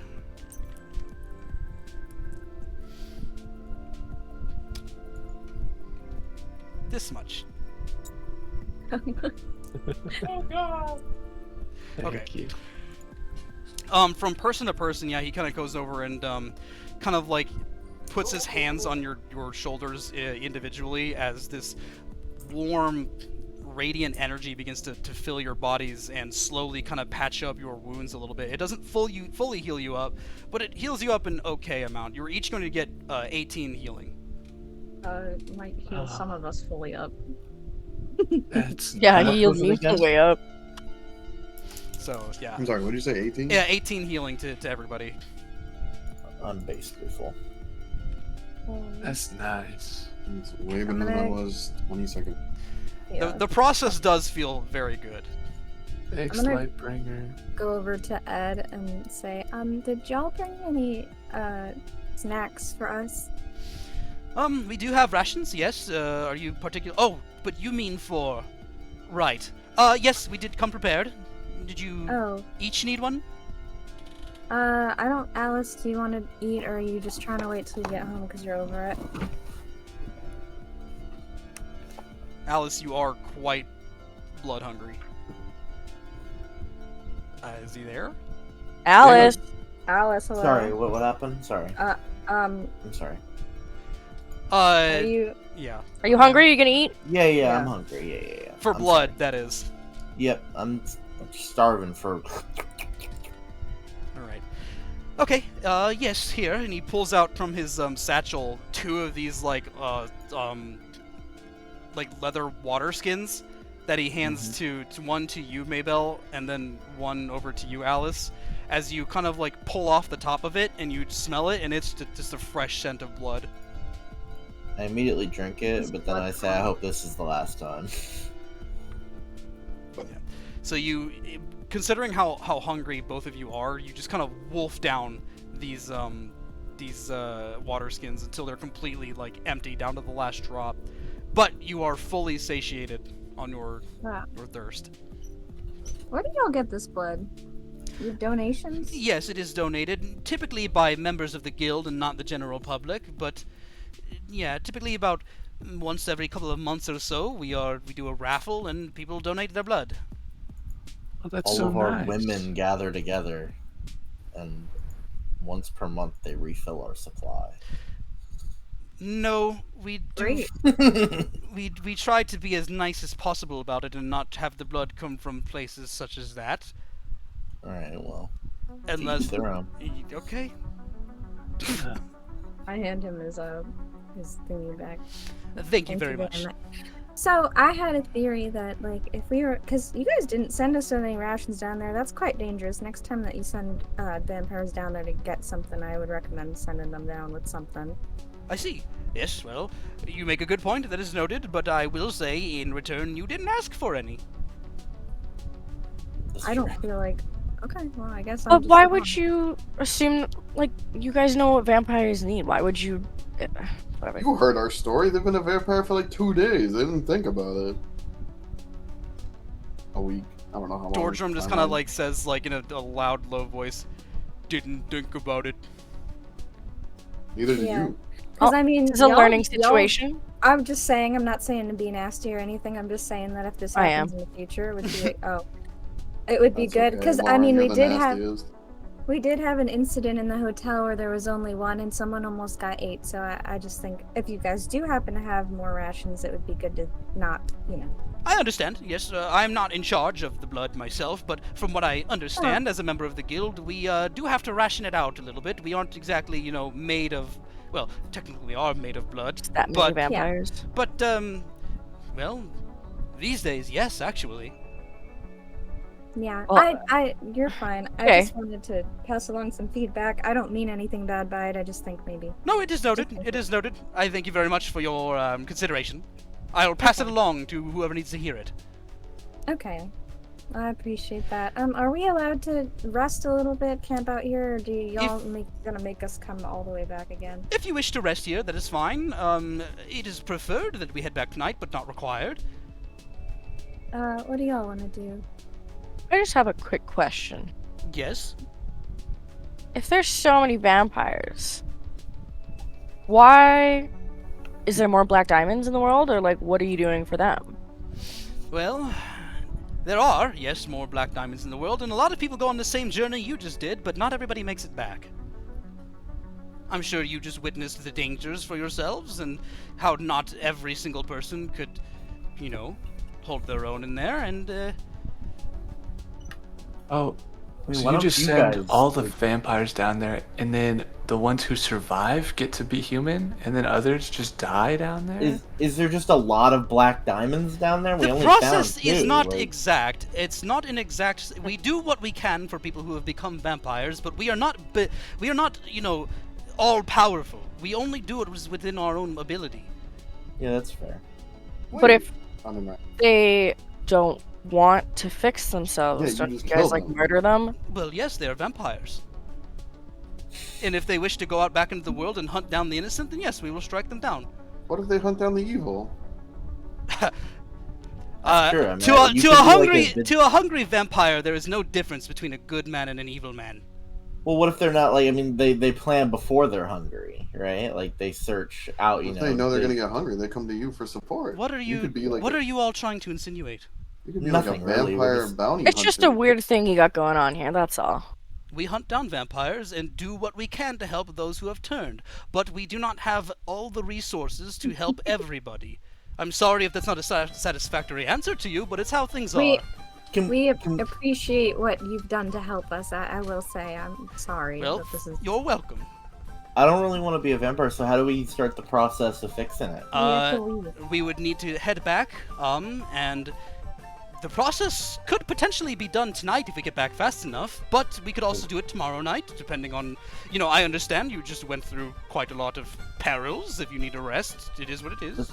The sooner the better for me, but it's up to you guys. I mean, it's fine. Do y'all want to leave, or do y'all want to stay here for the night? I can need go. to sleep, but Oh, Crow, what do you want to do? What were the options? Go back Leave? now and Or cure camp the out vampires here. tonight, or stay here and rest. What did the chuckle fucks want to do? The They want vampire rest. hunters want to. I'm sorry, I don't mean They to. just want to go, right? Yeah. You're out here trying to say it in character, and I'm like, so here's what. My bad. It's I mean- okay. Mabel and Alice just ate, so I don't mind staying the night if you guys want to, but I'm also down to just leave. How far away is the city? If you kind of recall your walk here, it's roughly about an hour or so walk through the mire. The mire. Yeah. Me and my friends are pretty tired. You don't think we could rest for like a little bit? By all means, I'm just telling you what I think is the better option, but I will defer to your judgment. Yeah, I think it'll be okay for all of us to, get some rest after the horrifying dungeon we were just in. I'm a little Very good. sleepy. I didn't And yeah, we're all take a pretty nap tired. or anything. And if something attacks us in the mire on the way to the city, I mean, like, come on. Yes, you will have myself and Dordrum there to protect you, and if you do not wish to fight, you do not have to. We will take care of them ourselves. We are fully capable of doing so, but I understand your concern. Sure, we can rest here. We can roll out our bedrolls and take a rest until morning. All Sounds right, good to that me. sounds good. So I'm gonna say something here as DM real quick. There's a new little, maybe not new, it's just something that I'm only kind of implementing just now, that I've had an idea for a while, where basically, your characters are all gonna know about this too, because it's a thing that just happens in the world, where every full moon, I even have a little calendar to keep track of it up over here. I don't know if any of you I noticed. saw that over Yeah. there. Yeah, we have a little calendar to keep track. It's the first of Gray Snow, which the real life equivalent is like December, I think, or January. Is it almost Christmas? Real life The Christmas. Christmas? Wait, I actually have to check my own damn calendar. What month is this compared to real life? They Hold on. call it winter giving. Winter giving. They don't call it that. It's giving winter. There's a different word for This is so it would be December. So yeah, real life Christmas would be coming up. However, they do not quite have that in this world. I'm sorry to say. Yeah, they have winter You- giving. You didn't put Jesus Christ in this game? I'm You so have to pull a Narnia and give us Santa Claus. Wait, Yeah, my character's Protestant though. Like, Oh. Is the Lightbringer Protestant? uh, No, the Lightbringer is like fucking pagan, if anything. what the? Don't say that about my Lord and Savior. Sorry, man, you picked a lesser god. Anyway, Wow. Anyway, every full moon, which is tonight, the first of Gray Snow, everybody across the entire world has extremely vivid dreams. This is a normal thing that happens. Everybody knows about it. But on a night of a full moon, your dreams are going to be very, very, very vivid and very memorable. I'm gonna get fucked by a werewolf. That's sick. Do we dream? Because we don't sleep really. Yeah, I can't dream yet. So do we miss out? You Sad. would miss out unless you go cure yourselves tonight. I mean, I think we stayed here, so it is what it is. We already made the decision. Okay. So, all right. Well, I'm gonna save y'all's dreams for another time. I have dreams ready for everybody. What the frick? Y'all have to wait for the next full moon. I want to sleep so bad. Well, I mean, we could just go. Oh, I just want to go. You can. We could. You can. I never looked into the Here's all my specifics of spell it. slots back, man. Okay, Yeah. hold on. I never looked into the specifics of it, but I think can vampires choose to sleep or do they have to meditate? I don't know. I'm not gonna pretend to know. I'm gonna look it up just real quick because if you guys have the option to, I would like to give you that option. But if not, then who womp. Okay, this is I'm not asking about the spell. I'm asking about real ass dreams. You're my dream.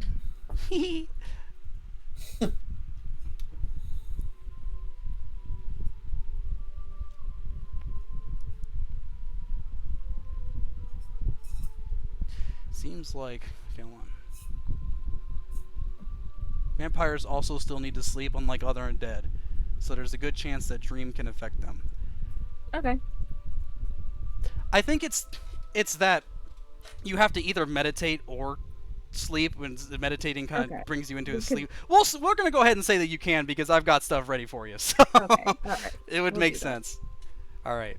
I pass out suddenly.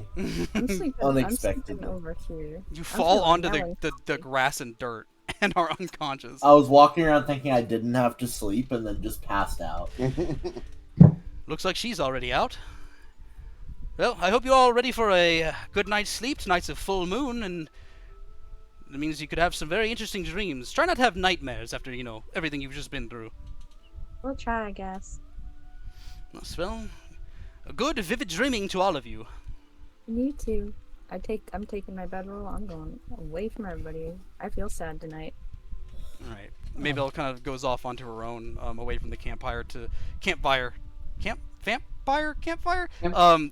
to set up her bedroll by a tree. Thanks. As she sets up her bedroll along the tree line of the forest. Everybody else going to bed? Yeah. Yeah. Okay, so we're gonna do this one by one.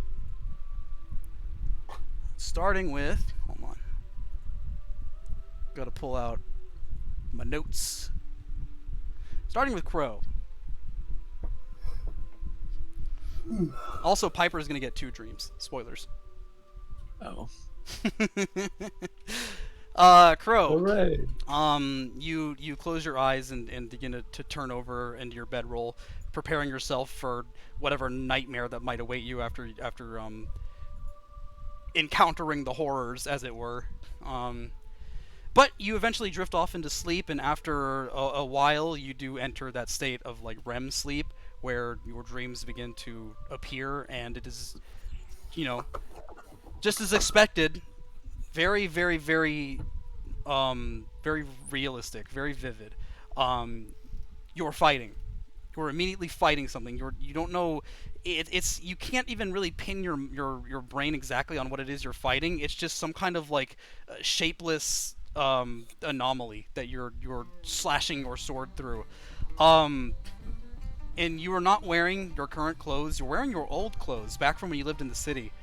And you're actually on the streets of Dragon Crown at night with the full moon above you, fending off these aboministic creatures around you. However, after a while of fighting, you were eventually joined, barreling through the sky downwards towards the earth is this golden flash of steel as a lance pierces through this creature that was about to attack you right from behind. As you turn over your shoulder to see your old friend Serena. I don't know if you recall, it's been a good couple of sessions since we've mentioned that name. Yes, I remember Serena. Okay. She lands behind you. You'd better watch out, Crow. These ones don't seem to be letting up. If you don't watch your back, it'll get eaten.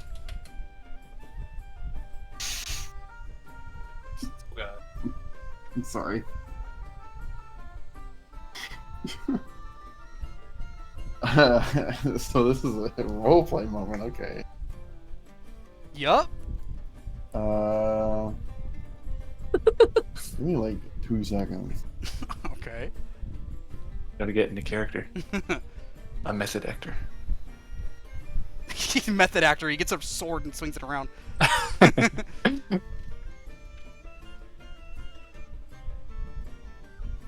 I guess it's a good thing you're here then. Am I ever not? She turns around and just pierces through like the skull of this. Again, you can't even, because it's like this dream. You can't even like properly get a shape onto what you're fighting. It's just some sort of beast, almost like an amalgamation of everything you've ever fought, all into one weird crowd of creatures. And you two begin to kind of hack and slash through these things for a good while, until eventually this huge one, they all kind of pile up into this huge being, almost kind of like this like sludge like slime like creature with a huge agape mouth, as it like rears up a hand from the side of it to slam down onto you. You're pushed out of the way immediately by Serena, who gets caught in the palm of this creature. And as you turn around to begin to kind of like hash and slash through like its fingers, your sword is like passing through it. They're not falling off like they're supposed to. Nothing's happening. Until Serena just kind of calls out, "Don't worry about me, Crow. Turn around. Leave. This one's not defeatable." I can't just leave you here. I'll find my own way out. You need to retreat. I'll trust your word. You as you do so, you kind of like begin to start to turn around, but as you do so, you can hear this bone crunching, snapping, squelching as the fist tightens around Serena, as her whole body into a like a mess of like bones and limp limbs. She just falls dead.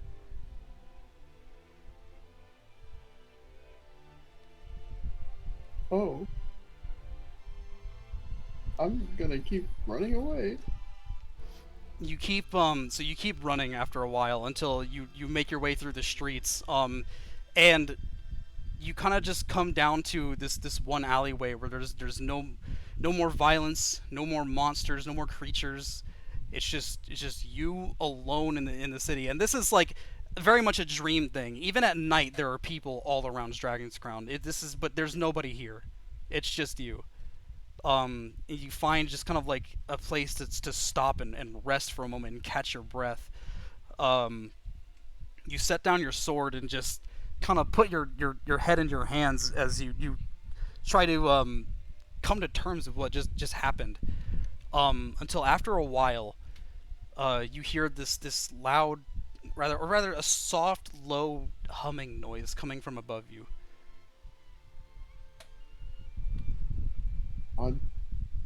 Is that you?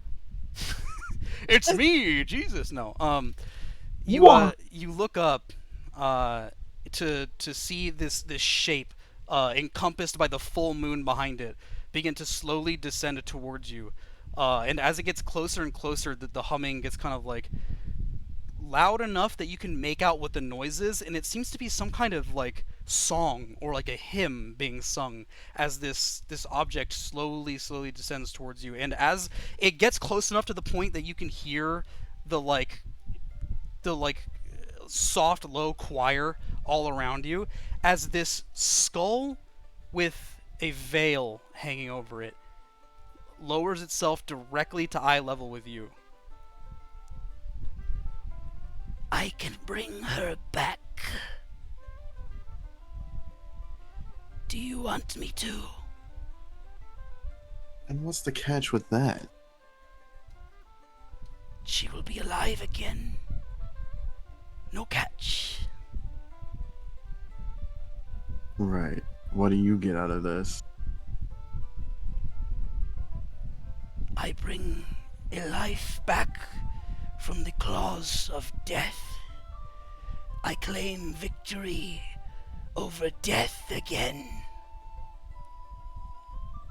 It is my purpose, what I was born for. God, it's Withers.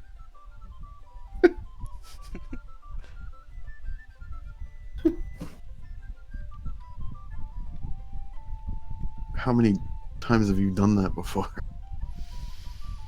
I have an army of people I have brought back from the brink. Oh, that's cool. So we owe you one. Yes. Oh, fuck that. You owe me nothing. But she will.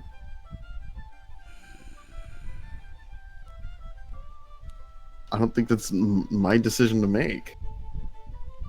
Whether her life is like indentured servitude to you for eternity. You will leave her for dead? I don't have any other choice.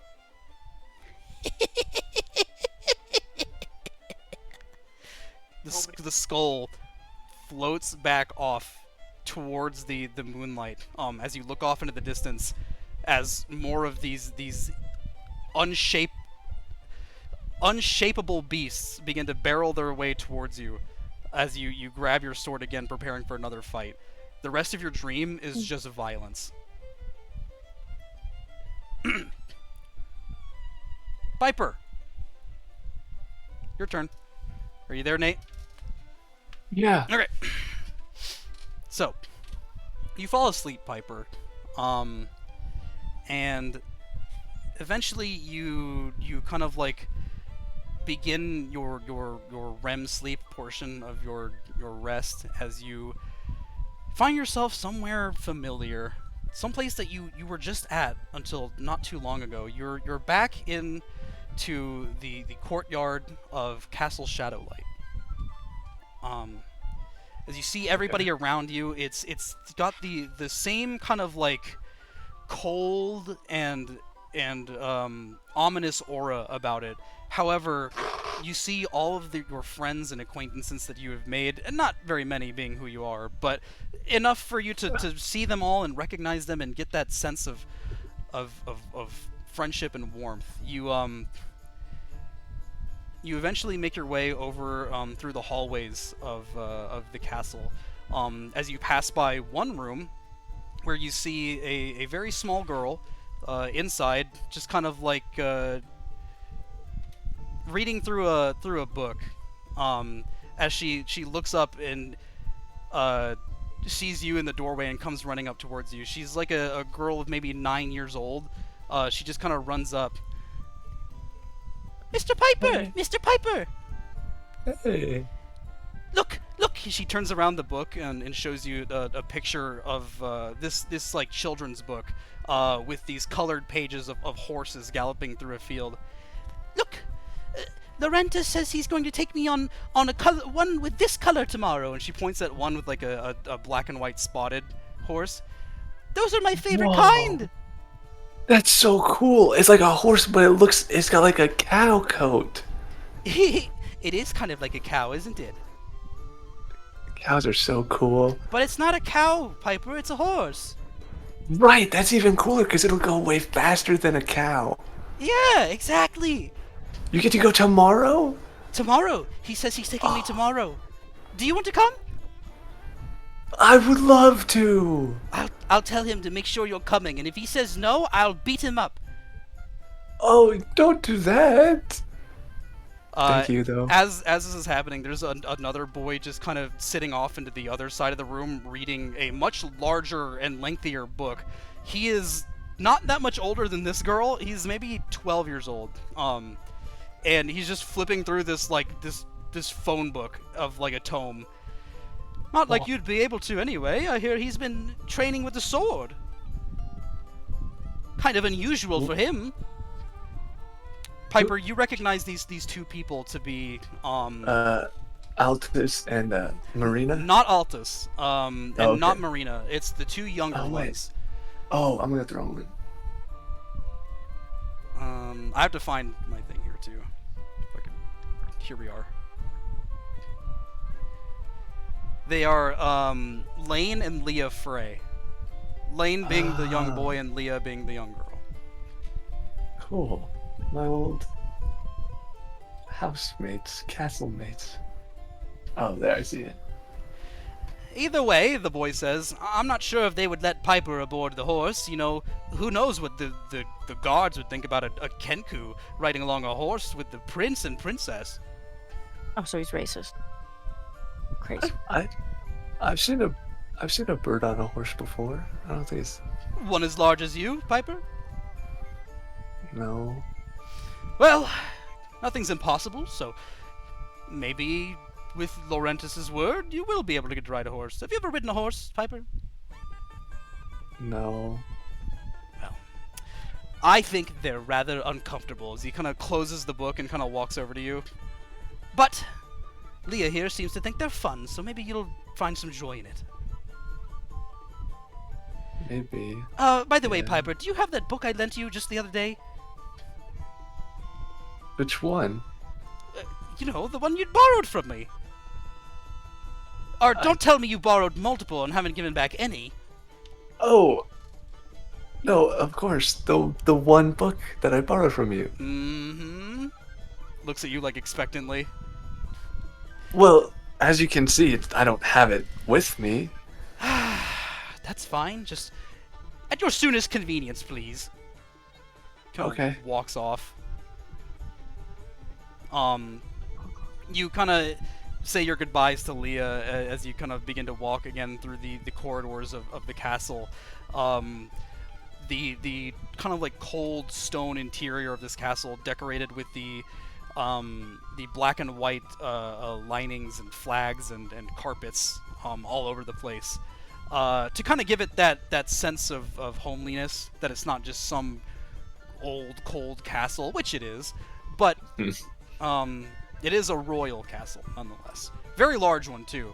So after a while, you kind of come across two guards kind of leaning across an archway, talking to another person you recognize. This one is Marina Frey.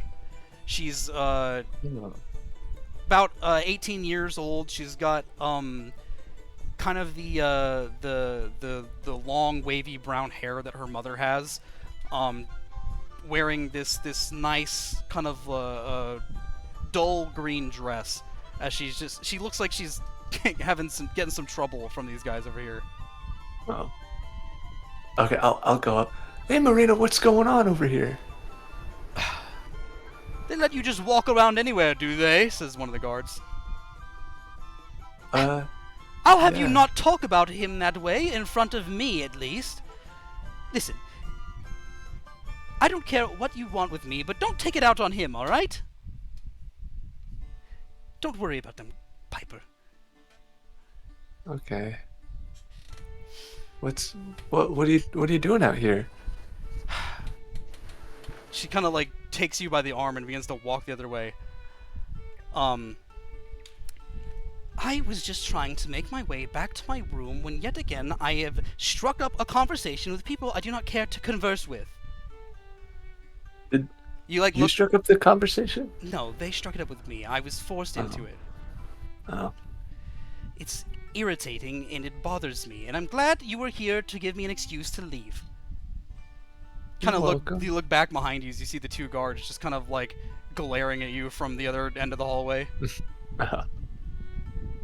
You remember where my room is, Piper?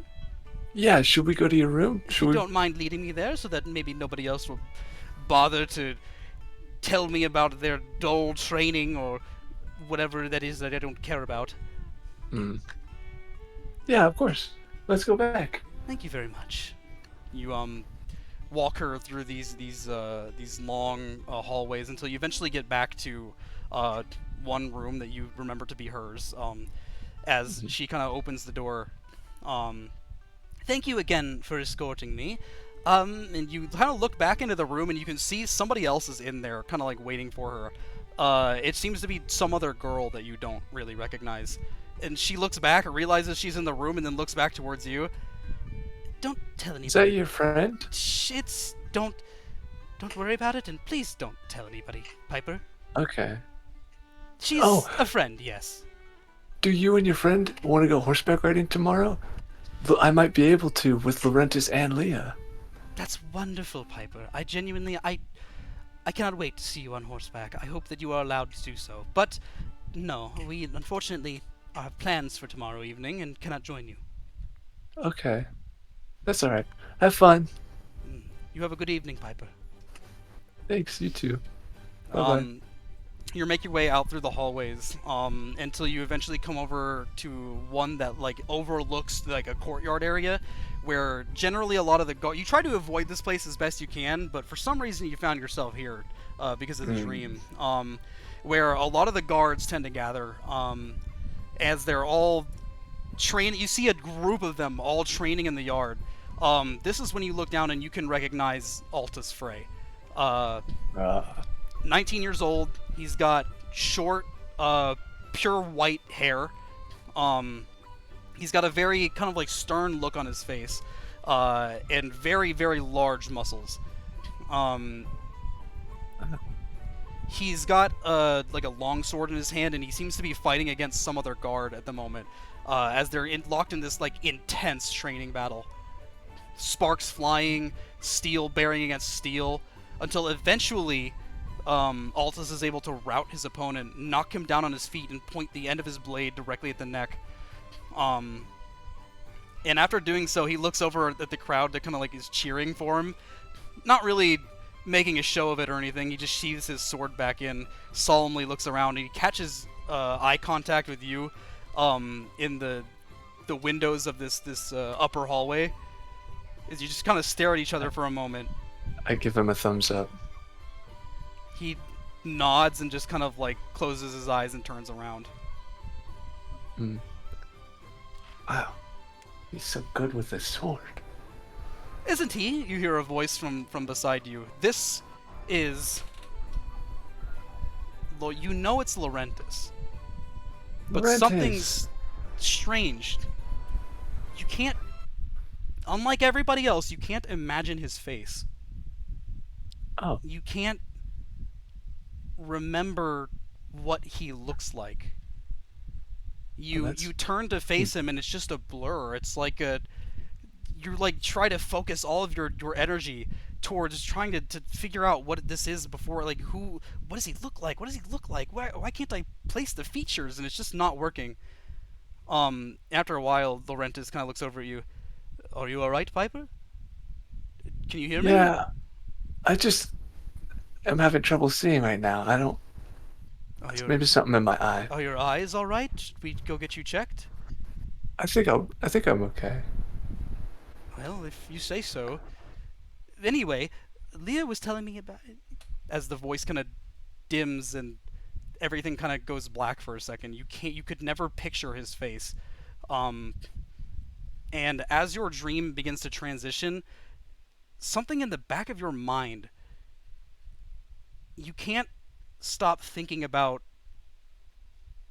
somebody in particular, but you can't think of who. You can't. There's somebody that you know that's just nagging at your psyche, and you can't figure it out. But as soon as you're trying to place your mind on this person, you are suddenly the blackness like dissipates, and you are still in darkness, but you are in the middle of this pitch black battlefield. And there are beasts and demons and monsters all raging around you, clashing with each other. It is a hectic and terrifying scene compared to what you had just witnessed. You kind of like duck down like beneath them all. It's like elephants are stomping next to you. Like these huge monsters are all clashing all around you. As you hit the ground, and as you hit the ground, you realize in your right hand is the arm of Agrius. Oh. Okay. I'm gonna try and put it away, see if it'll like go back into my arm. You try to retract it, and it's just there. It's just stuck to your hand. Until suddenly this like beast with ravenous claws and sharp teeth comes barreling at you. It's gonna roll to hit you. Oh. It got a 5. So as it comes towards you, your arm kind of automatically moves to throw up your blade to deflect it out of the way and cut it as it flies off in the other direction. Oh, what the? What's going on? You see the same What's up with beast kind of this like sword? turn back towards you as the thunderous like stormy sound of feet and limbs all hitting the ground, all like in every direction all around you. As you can, it's like pure pitch black darkness, but you can see like the light of thunder off into the sky as like the thunder roars throughout the this kind of large valley like area you're in. Um, you look at the beast that just tried to attack you, and it's like walking towards you while like snarling and growling. I'm gonna try and run away from it. Okay, you run off in the other direction until eventually you are met with jaws that encompass your vision, and it's just they bite down, and suddenly you're somewhere else. You are atop this mountain, overlooking the valley you were just in, with the thunder and lightning roaring across. Again, it's there's no light. It's all pitch black darkness, but yet you can see.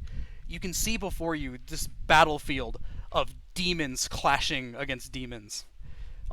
And beside you to your left is this man. This how do I describe this? This creature to your left who towers above you. He's maybe like two or three times your height. Um, the bottom half is this horse-like creature with horns kind of like poking out through the front of it. It's just again, it's some kind of like horse-like, ram-like, demonic creature, and then poking up from the back of this horse is the top half of a torso, like a humanoid torso, of this huge hulking figure. In one of its left hand is just like a regular like five-fingered hand, and the other hand is the rough, jagged blade of your sword. Um, Do I still have the sword in my you hands too? you do still have the sword, yes. But it's Okay. completely identical to his right arm. And you look up and you can see his head is just like this like iron helmet looking thing with two like eye holes that are like glowing yellow and huge curved horns uh, going off into the sky above you. As he looks down beside him to see you. You have obtained my arm. Do you want it back? It's too late for that now. What do you mean? You're right there. I could just give it to you. You could certainly try.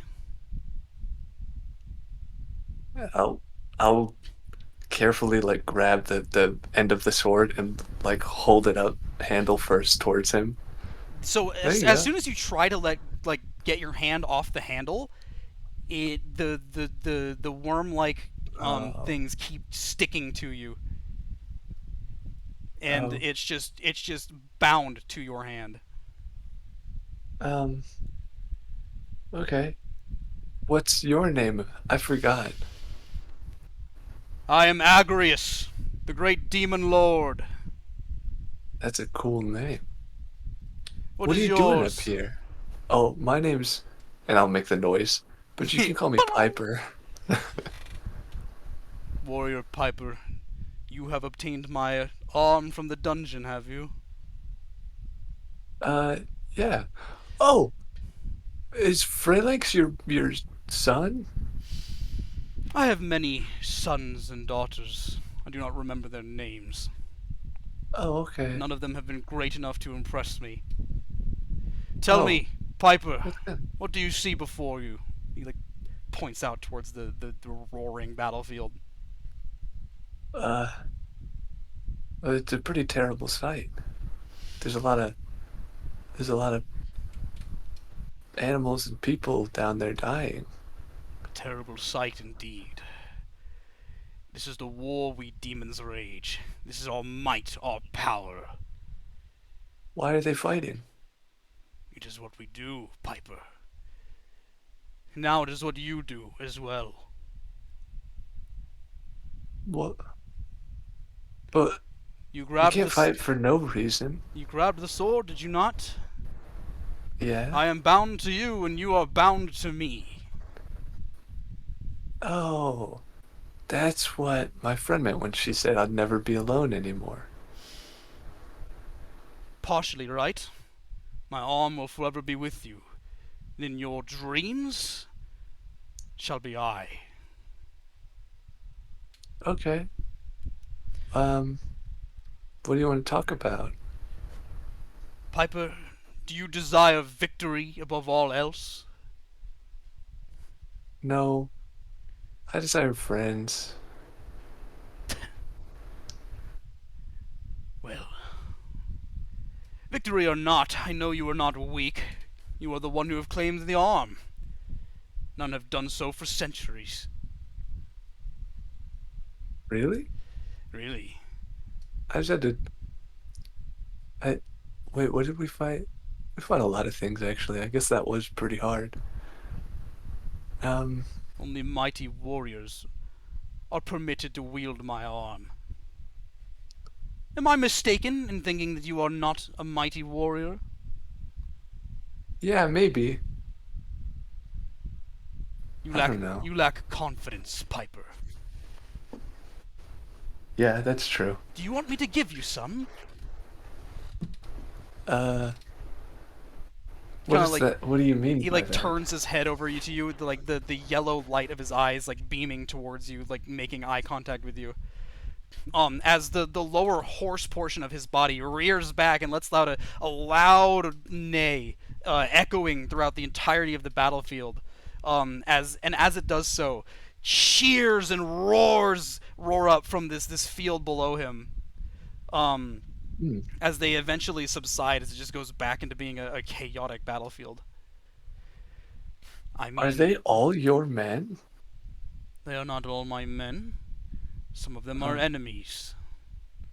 Oh. But it's hard to distinct an enemy from an ally when you are a demon, Piper. Oh. And trust Okay. me, you are now a demon, Piper. I don't feel like one. I think I'm. I Well, don't. not now, but soon enough. Show me the arm. Points towards your blade. I'll like hold it up to the sky. He Yeah. he Okay. he holds the end of his identical blade onto the end of yours, and as they touch, you can feel this surge of power course within you. Over time and throughout your victories, Piper, I will grant you power, but you must prove yourself worthy of it. Do you understand? Uh, I think so, but Good! Show me it then! And all of a sudden, you are gone from the top of the mountaintop, and you are back into the middle of this battlefield with creatures raging before you. And you see in front of you the familiar creature that had just tried to attack you. Its mouth growling and its claws protruding. You oh feel gosh, the sword in your hand begin to shake as it pulls itself up to face the creature. I'll wait for it to come to me first. I don't want to strike first. Okay, so it's gonna roll to hit you.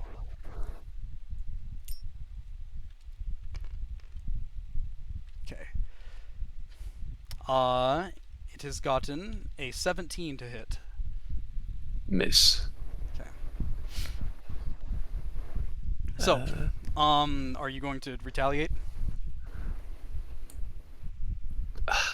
I don't want to. um, but if this thing is a real threat, then yeah, I'll swing at it. Okay. Roll hit. Is what is the So sword? the sword. I don't have an exact thing here. Actually, you know what? Do you have?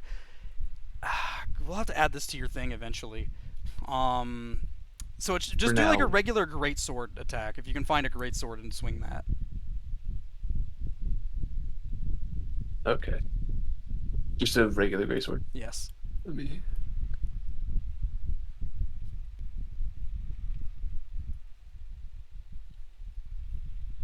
What's that?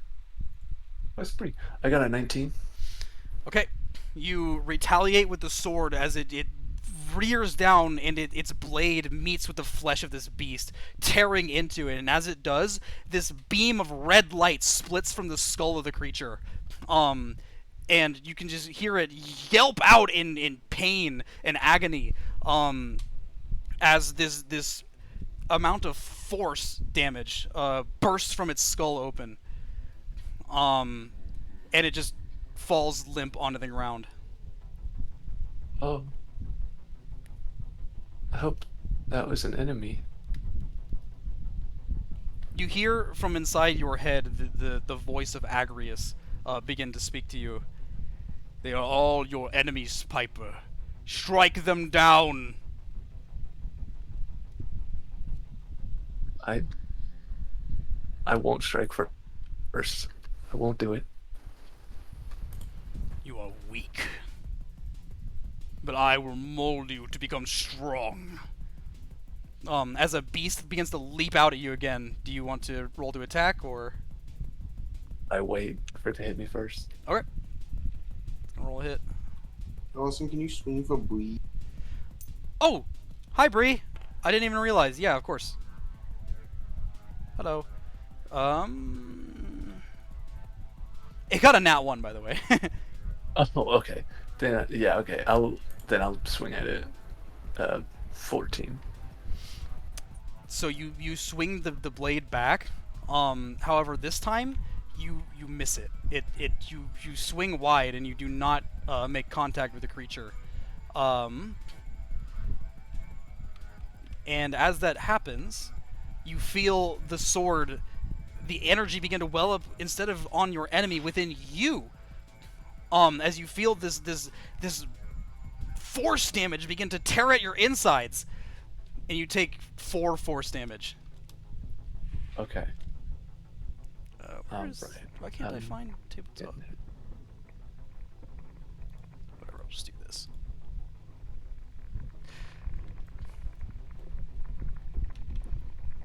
This is my power, Piper.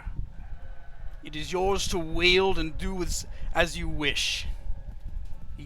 What do you mean that you just hurt me? What? Ow. You feel the pain begin to envelop you as you drift off further into sleep. Now leaving your vivid dreaming. I took real damage, right? Yes. So you're gonna wake up with like 4 damage gone. Yeah. Also, cool. I'm gonna bring this card over to your end of the table, and you can take a look at it. There's the actual like thing for it there. Oh, okay. I'll add this to the thing. Where did little buddy go? I think he's lagging the table.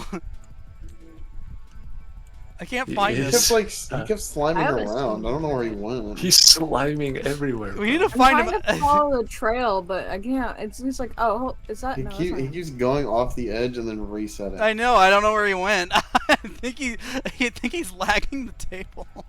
Dawson, I think he's a menace. He might be. I might have to put him in timeout. Maybe I can find him if I do this. Be careful. You might have to put him down. No. Don't let him touch you. It's the snail. He'll kill you. Oh shit! The immortal snail.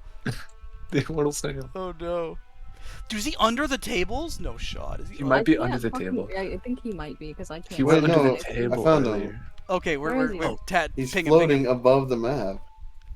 What? Oh, what? Like right here, above your candle over here. No. Oh my. Oh yeah, gosh. he is. He's like floating. He was making his way towards you, Dawson. All right. Oh wait. I can't grab him. He's like. I can reset his trails. There we go. See, it actually was lagging though. Okay, we might have to put him away. We might have to put him away. I saw that earlier. I thought you were drawing a bunch of lines like a dick and just putting it everywhere, and I was like, wait, this is slime. No, that's little buddy. I didn't buddy. see the slime originally. That's little buddy. All right. Next up. Give me a second. Next up, Alice and Lauren. 5 buffers and Hi. 5 more. Are you here, Damon? Yeah. Just making sure. Okay, yeah. Yeah. So, you guys begin to drift off into sleep. And you eventually come to the point in your dream where Alice, you wake up second because you can see across from you is Lauren, who is staring off into a certain direction. Lauren, you see before you, before long, Alice joins you to your left.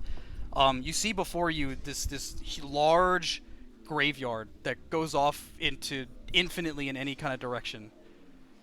And you see a group huddled around this dugout grave hole, and they're all wearing these black cloaks, lowering something into it. Can I get a look of like what it is, or? Yeah, you can go up and take a look. Yeah.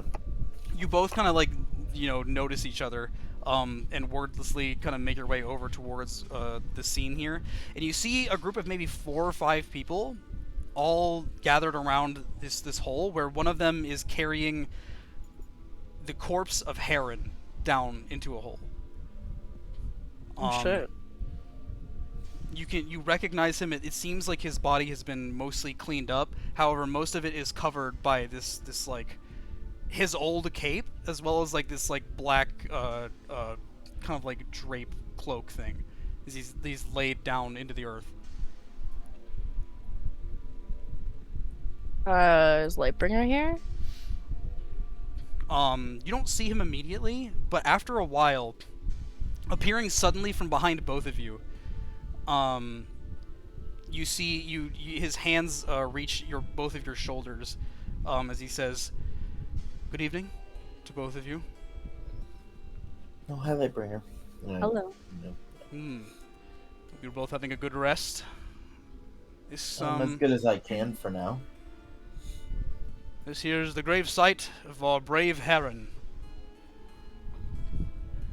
Not long after our encounter with Jane Hollow, I had fellow disciples bring him back to his hometown and bury him next to his family. Thank you. It's the least I can do for my followers. How little I have. You can see some of your peers right over there, and he points towards the people wearing the black cloaks. They were the ones kind enough to bring him all the way here to be buried. What he deserves. He was a good man. He did a lot. I regret what happened to him. I do too. I tried to save him, but I couldn't. We can only look forward, Alice, Lauren. We cannot look back. But I've come here in your dreams not just to mourn our friend Heron, but I have news to share with you as well. If you'll follow me. Okay. Yeah, follow him immediately. Okay. He turns around, and as soon as you turn around, you're suddenly out of the graveyard and in his library. The fire kind of roaring behind him as he faces it, the books lined infinitely to any direction around you. Do we have feeling in the dream? Does it feel warm? Yeah, it feels warm. Okay. It does feel nice, Love yes. that. Again, these are very, very vivid, very realistic dreams that you're all having, so you do feel all of that. Excuse me. Now, I want to discuss with you my plans going forward. I have recently come into contact with another of your associates via dream tonight, and she has revealed to me that she knows crucial information regarding our undead problem. Oh, where's she at? She is located undercover at Castle Shadowlight. Currently, she did not disclose all of the details, but she has garnered very, very important clues as to what steps we need to take next to eradicate this undead menace. Okay. And what steps are those? She requires aid. She's currently the only one of us stationed out at or anywhere near Castle Shadowlight, and I wish to gather up as many people as I can to come meet her and aid her. That is to say, maybe 2/3 of all of my followers. I wish us to all gather at Castle Shadowlight. Well, we can head there as soon as possible. Where's that at again? It's located to the north. It is the homeland of the Frey family. It is their royal castle. And if you'll remember, our friend Piper is from there and knows exactly how to get there. And, if I'm not mistaken, was intended to guide us there in the first place. Okay, sure. Are you reluctant, Lauren? Did she? What? Okay, go on. No. I see. Did she let you know anything about like what information there is about the threat, or did she keep it vague for whatever reason? It was kept vague because she believes somebody was listening in. Oh. I don't know who or what, but I could sense its presence as well. It infiltrated her dream. Doesn't seem like anybody's infiltrating ours, though. I think we are safe for now. But, yes, if you do not have any other important business to attend to, I would ask for you to make your way as soon as you can to Castle Shadowlight. I, of course, will go with you as far as I can, supposing nothing else comes up. Yeah, we can definitely. I mean, first things first. I think we want to get this vampirism gone, but after that, we can head immediately there. Yeah. Well, luckily that should be cured tomorrow night. We won't have to deal with the vampirism ever again. Oh, thank the gods. You should be thanking me. It's true. I am your god, if you forget. I feel like that was just a... Obviously, Just you're a- part of just a that statement. gods. Yeah, You said just a gods. statement. Oh, I don't mean to bother you so much about it, I'm just joking. But, Kill yourself. No, My bad. Ha ha ha ha. Kill yourself. I wouldn't say that to him. I'm kidding. that is all I have to say to the both of you for now. I have a couple more people I need to meet with before the sun rises today. I appreciate your power a lot in the dungeon. I was able to do a lot down there. You'll have it as long as I live, Alice. Thank you so much. And I give him a little hug, and then I try to go back to bed or whatever. Yeah, you both kind of, or one of you at least, embraces him before eventually drifting back into your slumber, leaving the REM state into just sleeping. That is it for you guys. Next Now I up, start having some gay dreams. now yeah. I mean, however vivid you want that to be, after just meeting your god. I'm thinking about him. It's like, imagine you meet Jesus and then you're like, I gotta fuck now. I gotta Come fuck morning now. wood now. Alright, Maybelle, step up to the podium. Hello. Hi, it's me.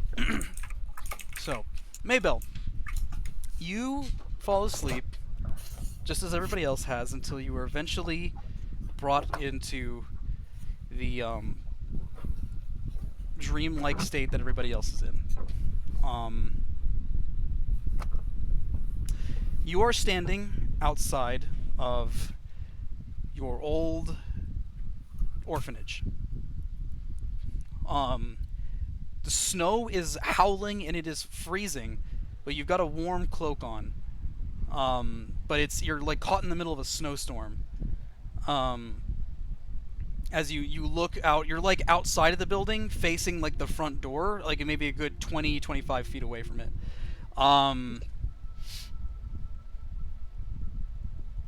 After a brief moment, any amount of cold you were just feeling begins to dissipate into a gentle, soft warmth. As standing beside you now, dressed in a ornate, fancy, dark blue silk dress, is your ancestor. Oh. Good Hi. evening. Good evening, Maybelle. Hi. How are you? I want to ask you that. Mabel, how are you? Uh, I don't know. Well, I'll be here until you find out, alright? All right. I don't think I feel good. Hmm. Being with you the way I am, I sense the same thing, Mabel. But Yeah. I'll be here with you to see it through to the end, alright? You promise? I swear. She kind of like clasps your hands in hers. I I know feel. I've never quite given you my name, but please call me Mother. Are you sure? She just nods. Okay. Mother. What were you going to ask me before I spoke up, darling? I. I don't know. I just. I feel. I feel really alone, even though I'm with everybody. Is that normal? Hmm. Yes, it is normal. It does happen from time to time. As you guys are talking, from out in the middle of the snowstorm,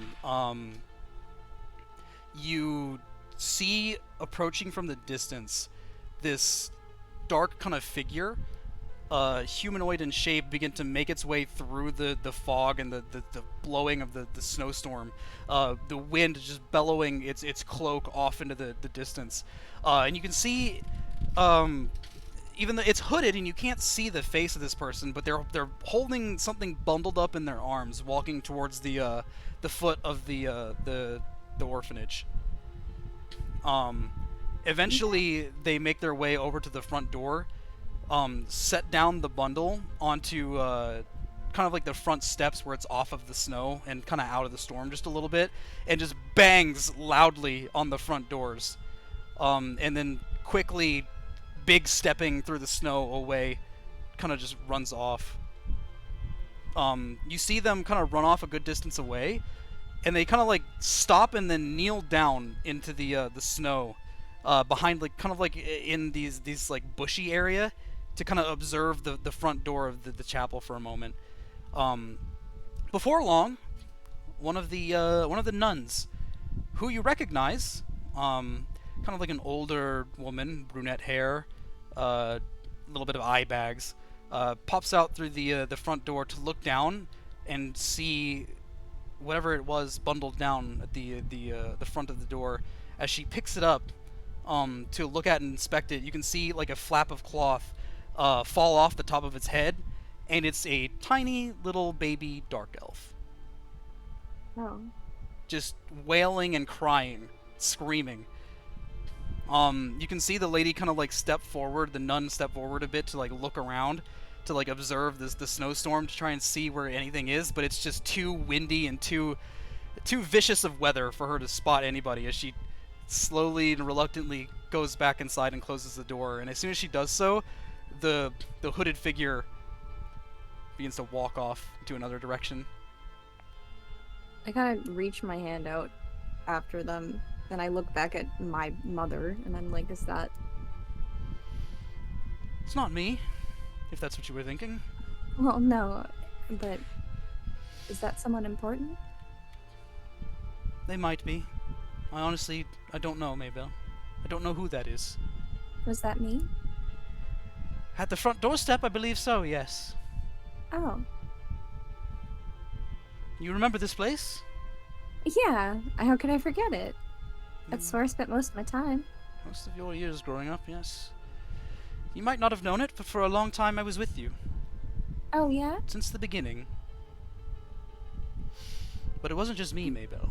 And as she says that, suddenly you're out of the snowstorm, and the dream kind of switches scenes, and you're inside the kind of like inner courtyard of the chapel, where you can see the greenery, and water flowing out of fountains. It's no longer winter. It's more, seems like it's summertime now, as kind of like soft, warm sunlight peers in through the clouds above, to kind of like have this patchy bit of sunlight encompass the courtyard. You take a look to your left as you see like a group of kids all like running across, just like laughing and playing. And most of them are human children, except for one dark elf little girl running along with them all. They're being followed by a nun who's just kind of walking slowly behind them with her hands kind of clasped in front of her, just smiling gently at all the kids running around and playing with each other. Uh, as they kind of play around in this courtyard for a bit, eventually one point happens where the dark elf girl accidentally kind of like trips forward and pushes another girl, who in turn turns around, looks at her, and pushes her onto the ground, and she hits her head really hard. Like a loud thud can be heard echoing through the courtyard. The nun's kind of like looks and like is like gasps for a little bit and begins to shout something at the kids as she like picks up her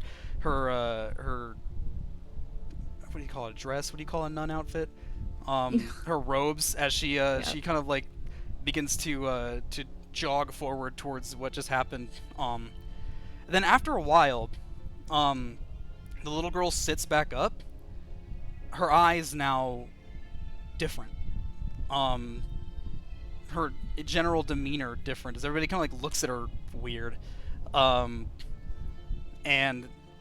she kind of just gets up, slowly walks over towards the girl that had pushed her down, and just starts beating the crap out of her.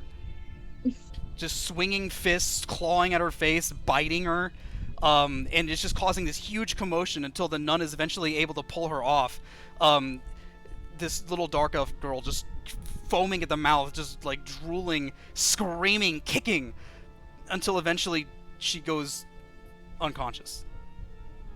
And the nun kind of like picks her up in her arms and carries her off somewhere in the other direction as the other kids kind of like look around and like awe at what just happened as two other nuns come forward to help the girl who just got like brutalized.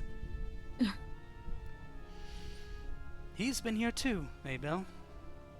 Oh no, I know. Since the very beginning. Yeah. He's not all that bad. No, he is very protective of you, Maybell, but that's not what frightens me, is his demeanor. What frightens me is that I don't know what he is. Or where he came from. In fact, don't really know either. Maybell, I'm inclined to say he's been here with you longer than I have. Really? And I've been here since the beginning. Well, how could that be? I don't know. Do you think it's because something's wrong with me? Nothing's wrong with you, dear. Nothing at all. Well, I mean, there has to be something wrong with me because, I mean, you know, I was just a... You are just a girl who has had things happen to her. At least, that's the way I see it. I guess so, but I mean... Maybe that's why they left me at the door. Because they saw me and saw maybe that I wasn't any good and that I had to just be put away. If you weren't any good, I would not have come after you the way I have. Well... Does that make sense? I guess so. Okay, if it makes sense, then good. That means you understand. I want to understand. You have infinite worth, Maybell. You just have to harness it and be strong and confident in yourself. I'll try. Well, as long as you try, I'll be here to help. That makes me feel better. It's nice to know that you guys won't go anywhere. Well, I definitely won't, but again, I cannot speak for whoever he is, wherever he is. I assume he's among us now, he just does not want to show himself. You know you guys like to bicker. Well, at least he's being polite about it. Yeah. For now. Yeah. Eventually, as the dream kind of progresses, you see multitude of different scenes from yourself growing up among the other children in the chapel, along with the nuns and everything. Both your happy moments, some of your sad moments, and everything in between. Until eventually you get to the point of the day that you had left the chapel. And I kind of want you to explain to me how this day went. Well, I think it was just a normal day.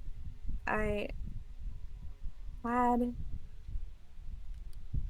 I had another one of my blackouts, and then before I knew it, a whole day had passed. I woke up with my favorite nun in her room. She was just kind of petting my hair and talking to me, and she kind of told me that it was probably best if I started to go before something bad happened. I don't know what really happened that day, but she said that it would probably be good if I could go spread my wings and go learn stuff and not be confined here. But I have a feeling that it was not really all that. So it gets to the point where you do, as she says, and you have all of your supplies that were given to you by the church. You've said your goodbyes to everybody that you wanted to say goodbye to. Some people, you've noticed, seem to be relieved that you're leaving. In fact, you would probably say there's a good chunk of people that feel that way. Not everybody, obviously, but there's a lot of people that are seeing you go and are kind of, talking amongst themselves as you exit through the front door, off out into the great big unknown. As you look behind you, some of them, not even everybody's present to see you off. Some people are just kind of whispering to each other. Some people are smiling at you warmly. And some people are just kind of crossing their arms and seeing you go. And you turn off to go into the other direction as this feeling of loneliness creeps into your heart. Slowly, you begin to feel the familiar warmth of Mother to your right as she puts her hand in yours. I'll walk with you, Maybelle, for as long as it takes. I hope you will. And that's when the dream kind of fades off into black. And you open your eyes again, Maybelle, to see that the sun is slowly coming up over the horizon. Oh. I put my cloak on so I don't get sunburn.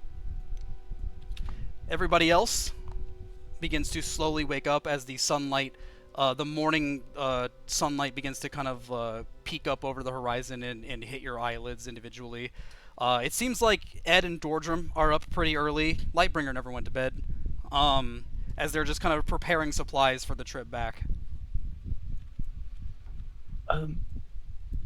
I forgot. I was gonna ask Dawson. So that counts as a long rest, and then I'll take the damage after. Correct. So long rest and then just 4 damage. Gotcha.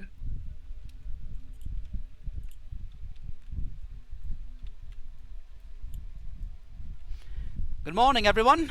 Did you all have interesting dreams? More of the same. Good morning. I hope you slept well. I slept okay. Oh, I'm sorry to hear that. I don't want to talk about it. Oh, okay.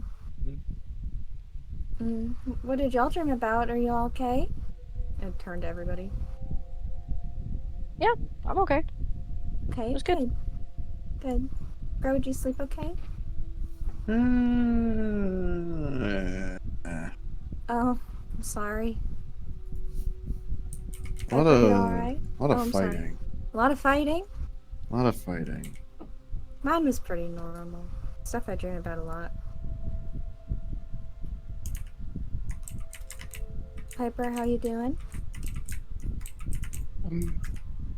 I just woke up, but I'm still feeling tired. Yeah, I feel like that's probably normal for this kind of night, huh? Yeah, guess so. I Piper, usually have so much fighting in my dreams. Yeah. as you wake up, it kind of It's weird. It takes you a moment as you like open your eyes, and you kind of realize at the exact same time too, Maybell. In your right hand is the arm of Agrius. His. Oh. In his hand, yes. Okay. Okay. Like big as hell. Like Yeah, full glory. I guess it came back to you then, hun. Oh, I thought it was just gone. I Well, I guess it's that yours makes then. sense because I had a weird dream about it. And can Yeah. if I tried, can I retract it now? So you try to like think for a moment to like trying to get it to go away, and as you do so, the blade begins to do as it does, as it dissipates into red and black tendrils that crawl back up into your right arm. That's cool. I'll just Okay. leave that there for now. All right. Well, as long as it's not bothering you none, I guess you're all right. Yeah. Yeah. Well, sorry everybody had so many fighting dreams. I guess we can go on and start doing our thing. Yes, suppose so. is everybody up and prepared? If so, we can make our way back immediately. You all ready? Yeah, I think so. I'm So, ready. Mhm. yep, as ready as it will be. All right, so you all begin to follow along with Ed and Dordrum leading the way as Dordrum kind of gets up and lifts up his giant morning star over his shoulder, dong dong, walking off alongside Ed. You all kind of make your way through the this swamp-like mire land, with like wet mud all the way back. Kind of a lot of all of you that are wearing like cloaks and capes or whatever, they drag along the floor and catch a little bit of mud along with them. Ew. As you make your way back, and as you're walking back, the Lightbringer kind of approaches you, Alice and Lauren. If I may speak for a moment.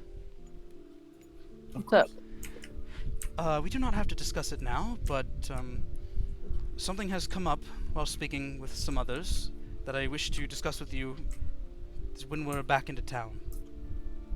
Okay. Okay. Just remind me when we're there. I can do that. All right. Aye, aye, Captain. So you keep walking back into town, and eventually, after again about an hour, maybe a little over an hour's worth of walking, you end up back to the north gate of Dusk Hill. Let me pull out the map again.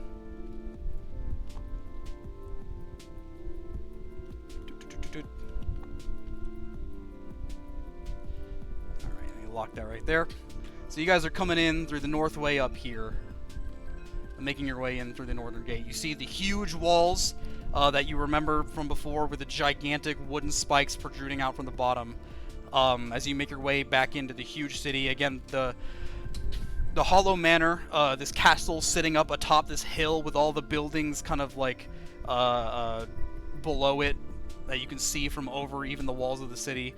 You eventually, as you get closer, it all kind of disappears behind the wall, and you make your way back in through the north gate. And it's very, very early morning here in Dusk Hill. You can see barely anybody out in the city. This is more of like a nighttime-oriented city. So there's not very many people at all out on the streets, as Ed and Dordrum just kind of lead you directly back through, over towards the front of the Vampire Hunters Guild. Again, this huge, entirely wooden building with its doors sitting right out in front, the two double doors to enter in. You are led pretty much directly in there, and you can see you are now in the lobby of the Vampire Hunters Guild, and you can see, again, not very many people up or about. In fact, it seems like most people are not even at the building itself at the moment. But you do see Mr. Rakaloo sitting off in another corner of the room, discussing something with somebody who seems to be a shorter person in stature with a hood over their head. As he notices you all come in and greets you with a simple hand wave in the air as he waits for you all to come over to him. Good morning. Good morning to you Hello. all. How are you? I'm doing fine. Good. Was, Did you? Sorry. was the mission successful? Did you get what you were looking for? Yes, sir. That's excellent. That's great news. You're ready to devampify. All right. Well, if that's the case, then this evening I'll have you all meet with Mr. The fuck's his name? Was it? I have it. Why'd your written. voice change like that? That's so weird. I have it written here. Was it It wasn't Haribold, was it? It is. It's Haribold Fitzgerald. See, I take notes. I do too. I just had to access them. Okay. No, I know. I Yeah. know. I'll have you meet with Mr. Fitzgerald tonight, and we'll do the ceremony. Okay. Until then, Ed and Dordrum will still have to accompany you to make sure that, you know, as insurance. But next morning, you two will no longer be vampires. All right. That sounds fine. It's like an overnight process. Yeah. Okay. Thank goodness. It is. That is not all that I wanted to discuss with you, though. Going on. You might want to stay here for the night. Oh, why? Well, he kind of looks over from the hood. He kind of like puts his hand over towards the hooded person, who hands like this piece of paper over to him, and then he hands it over to you, Maybell. It's this stack of 5 different papers, each with a sketch of your faces, Oh, great. and the words in all capital letters "wanted" at the top, with a amount maybe about 500 gold per person at the bottom. Oh, Wait. Seems I They like got my way nose all more than wrong. that. seems like you've run into some trouble on the way here with the authorities. maybe. All of us? What did I do? I, What did you guys do? Weren't you in jail? Oh, yeah, we saved your ass. Oh yeah. It's the only We only thing. murdered a few But I people. didn't do anything. It wasn't murder. They attacked us. I didn't Well- even do anything. It's not I guess- fair. I guess that we'll stay here for the night then. It's so mean. Listen, Bro's throwing a fit. Bro. I'm not keen to help murderers, but I am Well, not keen murder. to cleanse the world of vampires. So as long as you agree to cure your vampirism, I will not go to the authorities about your location. Well, They I wanted to would murder appreciate me that. for no reason. They were trying to murder him. Well, again, it's So, never mind. Thank you. not for my that call to make, mistake. and I am not the authorities here. I am simply the owner of the guild and a hunter of vampires. Mm-hmm. But I do not want it getting out that I'm harboring criminals here, or it might hurt the guild. So as soon as you are cured, I want you gone from the city at once. This is not the first time that happened, so I guess that won't be an issue. I understand. Thanks for your help. And I'll like lower my head and hold out my hand to shake his hand. Man, I was just starting to like it in this town. Town was nice. He shakes your hand and he gives you a really nice firm grip. Thanks. I apologize for the trouble. Again, it's all worth it as long as there are 2 less vampires roaming the streets. But I also had one last thing to discuss with you.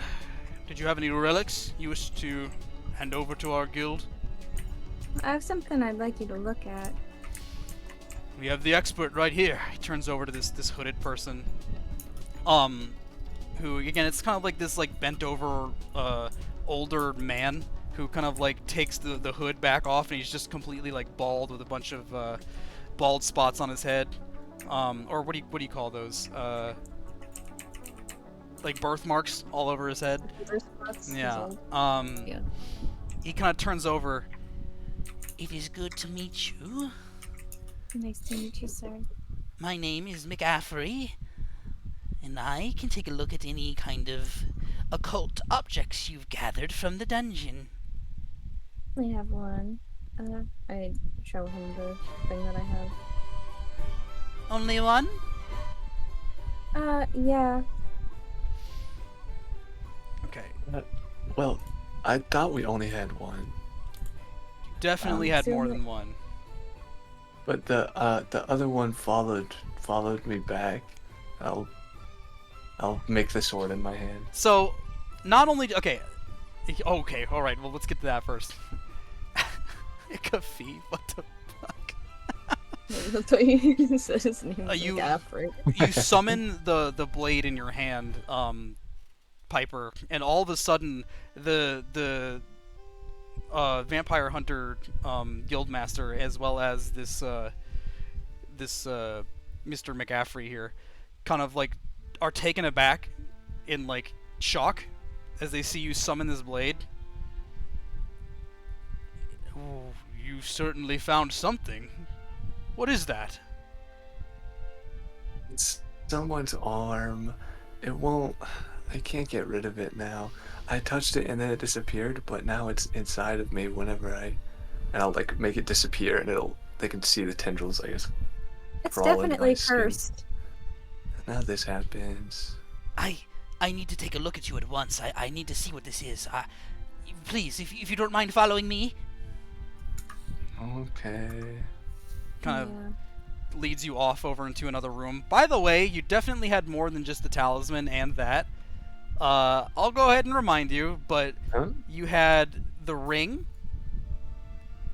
What ring? There's a ring. How did I forget a What is ring? the ring? There was a ring. don't remember a Somebody ring. had a ring. Somebody picked up a ring. Don't Nah, I remember. don't fuck with that. I don't think it was me. I wrote down my. I mean, it could have been, but I add It- stuff to my inventory. I don't The have it in my ring inventory. had infernal written around the side of it that read out Ring of the Heartless. Oh, the One Ring. No, Ring of the Heartless. Oh, okay. I don't remember that. That's crazy. Some Yeah, I don't know why I don't remember definitely got it, and you definitely did. okay, that's fine. There's two more Sure. that you're forgetting about. There is the worm in the jar. Is that considered What? an artifact? Oh, yeah. I didn't know that was an artifact. There's a worm in the jar. I thought that was a snack later. Oh, it's free. As well as the key. Not just any Oh. key, but the one stone key that Maybell had found in the dungeons, or the Ooh, jails tasty rather. one. Oh, I thought Mm. I didn't know that was an artifact. I guess that makes sense. Yeah. Okay. Also, I assume Maybell. I don't know who originally had it, but I assume Maybell. It makes sense for her to have the ring with Infernal on it. Yeah, probably. So we can just say that she has that. Okay. All right. I show him my things. All right, so you're all Your back. You're all back into this one kind of almost office-like room, but it's got a ton of like open tomes, a bunch of like scrolls leading off onto the floor. It's almost kind of like Fitzgerald's area, but not quite as insane. But yeah, it's just got just stuff sprawled out all over the place as you set down everything that you found onto this table, and he kind of looks over it. Before I get to any of that, if you don't mind coming to take a seat over here, sir. Looks over at you, Piper. Oh, okay. As soon as you sit down, can you summon it? Sure. I'll pop it out. The sword materializes along with the tendrils all in front of you until they form into the solid, jagged blade. He just kind of like looks at it in awe for a moment, and he's like, "Oh, right, okay, yes." And he goes over and grabs a scroll that he kind of like places in front of him, and he unfurls, and you can see over his shoulder that the scroll is like got this huge kind of like rune-looking thing on it. It's like a magic circle almost. As he begins to stand there and recite a bunch of like magic words out while holding this paper in front of him. None of you... Actually, let me check your languages. No. I do. Thank God I speak Gnomish. I have Abyssal, Common, Elvish, and Infernal. Actually, I don't even think it's Gnomish. I think it's like half Gnomish. Yeah, halfling. Let me Same fucking check thing. They're all short. Lauren here. Oh, Lauren knows. Oh. Lauren, you recognize this language that he's speaking as Celestial. What? Yes. And the words basically translate roughly into bestow upon me your divine knowledge, bring forth the answers that I seek, and tell me that which is before me. As he finishes his chanting, suddenly the scroll glows for a moment, and he like closes his eyes, and then opens them. I got a scroll just to pray. Sorry. This is the arm of Agrius. Yeah, I could have told you that. Oh, well, you are the one who has it. Yes, it is very, very powerful object. Are you able to part from it? No. I tried to give it back to Agrius, but he wouldn't take it. Yes, this is what I feared. It does seem to be a cursed object that permanently binds itself to its user. Oh. Yeah, that's what I said. Yeah, I know. 89. Sorry. Is Agrius, is he that big in real life, or was that just like weird dream Agrius? I know not much of the demon lord Agrius. I do not know what he looks like, or where he ruled over before the time of Avok, or really anything about him. Are you saying that you saw him? Oh yeah, I can draw him for you if you want. Please, please. Okay. Kind of hands you a piece of parchment as well as an ink well and a pen to sketch out. I'll do a nice drawing of Agrius, and I'll put myself next to him for scale, for like how Don't forget huge the he sun in the was. corner. The happy sun with sunglasses in the corner. Yeah. Oh yeah. No, if I'm not mistaken, Piper's drawings are kind of incredible. No. I'm an expert in like forgery and stuff, so I can Yeah. and mimicking stuff, so I can make it look perfect. Yeah. And then with crayons, like add a little sun with some sunglasses. You No, added- wait, there was no There sun. was no sun. Yeah. It was In so fact, dark nobody's and ever seen a scary. sun ever. Fun fact. Oh. Yeah, there's no sun He here. invented it. Yeah. You draw it out, and everybody in the party is able to get a good look at what you have just drawn, and you see just again this gigantic, half horse, half man, demonic beast of a creature, holding with its right arm. Again, it's not like he's holding the sword in his right arm. His right arm is the sword, like it's the blade, right? Is it like from his elbow down? From his elbow down, I it's assume? the jagged part of the blade. Yes. Right. So. I see. That's pretty hardcore. Did you see him in the dungeon? No. Where is it? You saw Did him. we? No. I fell asleep. I had a nightmare, and he was there. Oh, during the full moon last night. Yeah. I see. Yes. Well, this is incredible discovery. If it's okay if I keep this drawing. Sure. All right. It's a shame you cannot part with the For sword. a price. Oh.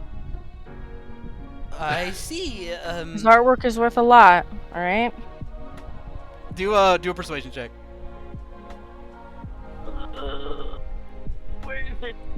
God. This game is ass. 7. I was waiting for someone to say that. Yes. Well, I'm sure I have a few coins to spare for such an excellent drawing. Pulls out 7 gold pieces, hands them over to Piper. Oh, thanks. And I'll hand 4 over to Lauren. Thanks, Piper. As he kind of, as you're doing this, he like rolls up the drawing and like throws it into his sleeve, and he pokes it with his finger until it goes all the way in. Anyway, it's a shame you cannot part with such a sword, because it would be worth quite a lot of gold to our association here. But you do have other objects of interest for me to look at. Let's start with this one. And he kind of picks up the red talisman, with the hands clasped over with wings. Yeah, I thought that one was pretty interesting. I think that one might mean something. Well, we're about to find out as he unfurls his scroll and repeats his celestial incantation and opens his eyes. This here is the Red Summoner's Talisman. Oh. Let's see. It can be used to summon an imp with questionable loyalty once a day. Shovel. What? Oh, okay. Sorry. Is that his name? It might be fork even. Almost So name. I'm gonna hand this over to you, Maybell. I have a card here for it. Oh, you're over here. Thank you. Wait, no, you're over here. Your drawing is just there. There we go. I could move over there. Nah, you're fine. You're fine. Okay. And then he moves on to the next one. He goes over to the worm that is like swimming around in this jar.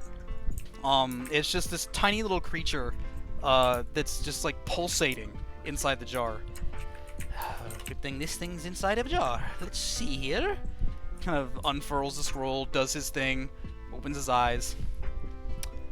This here is an earworm. Ew. Gross. A lot on So my it mind does right go now. in our heads. And well, If this in it. worm is if this worm is freed, it will enter the ear of the first person it encounters and begin to scream. Oh. This scream will both kill the worm and permanently deafen the ear it was inside of. Wow. What a horrible thing. You can keep that. Right. It could have been worse. I immediately put it in his ear. yeah.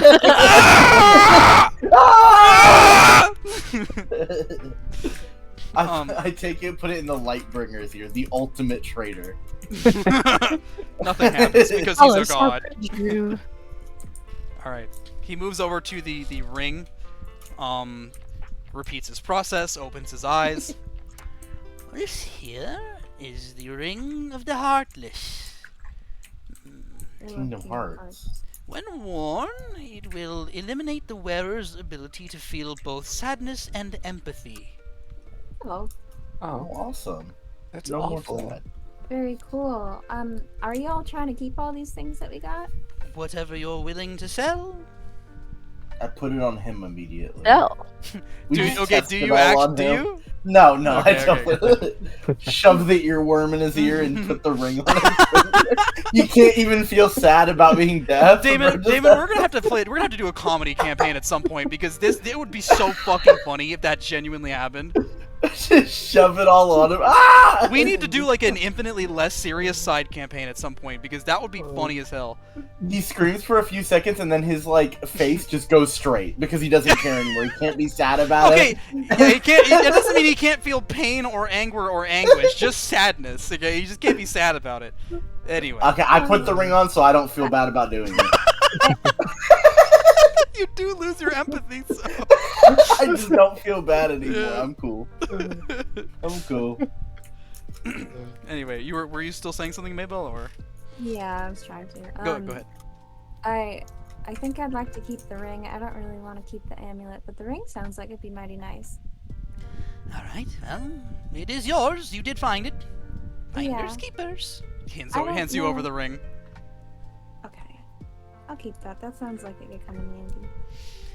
Okay, alright, let's see. Last object, he kind of goes over to this little stone key with a big crack in it.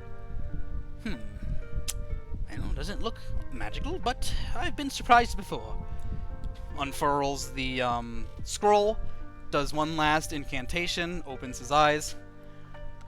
Oh. This is simply known as the Frail Key.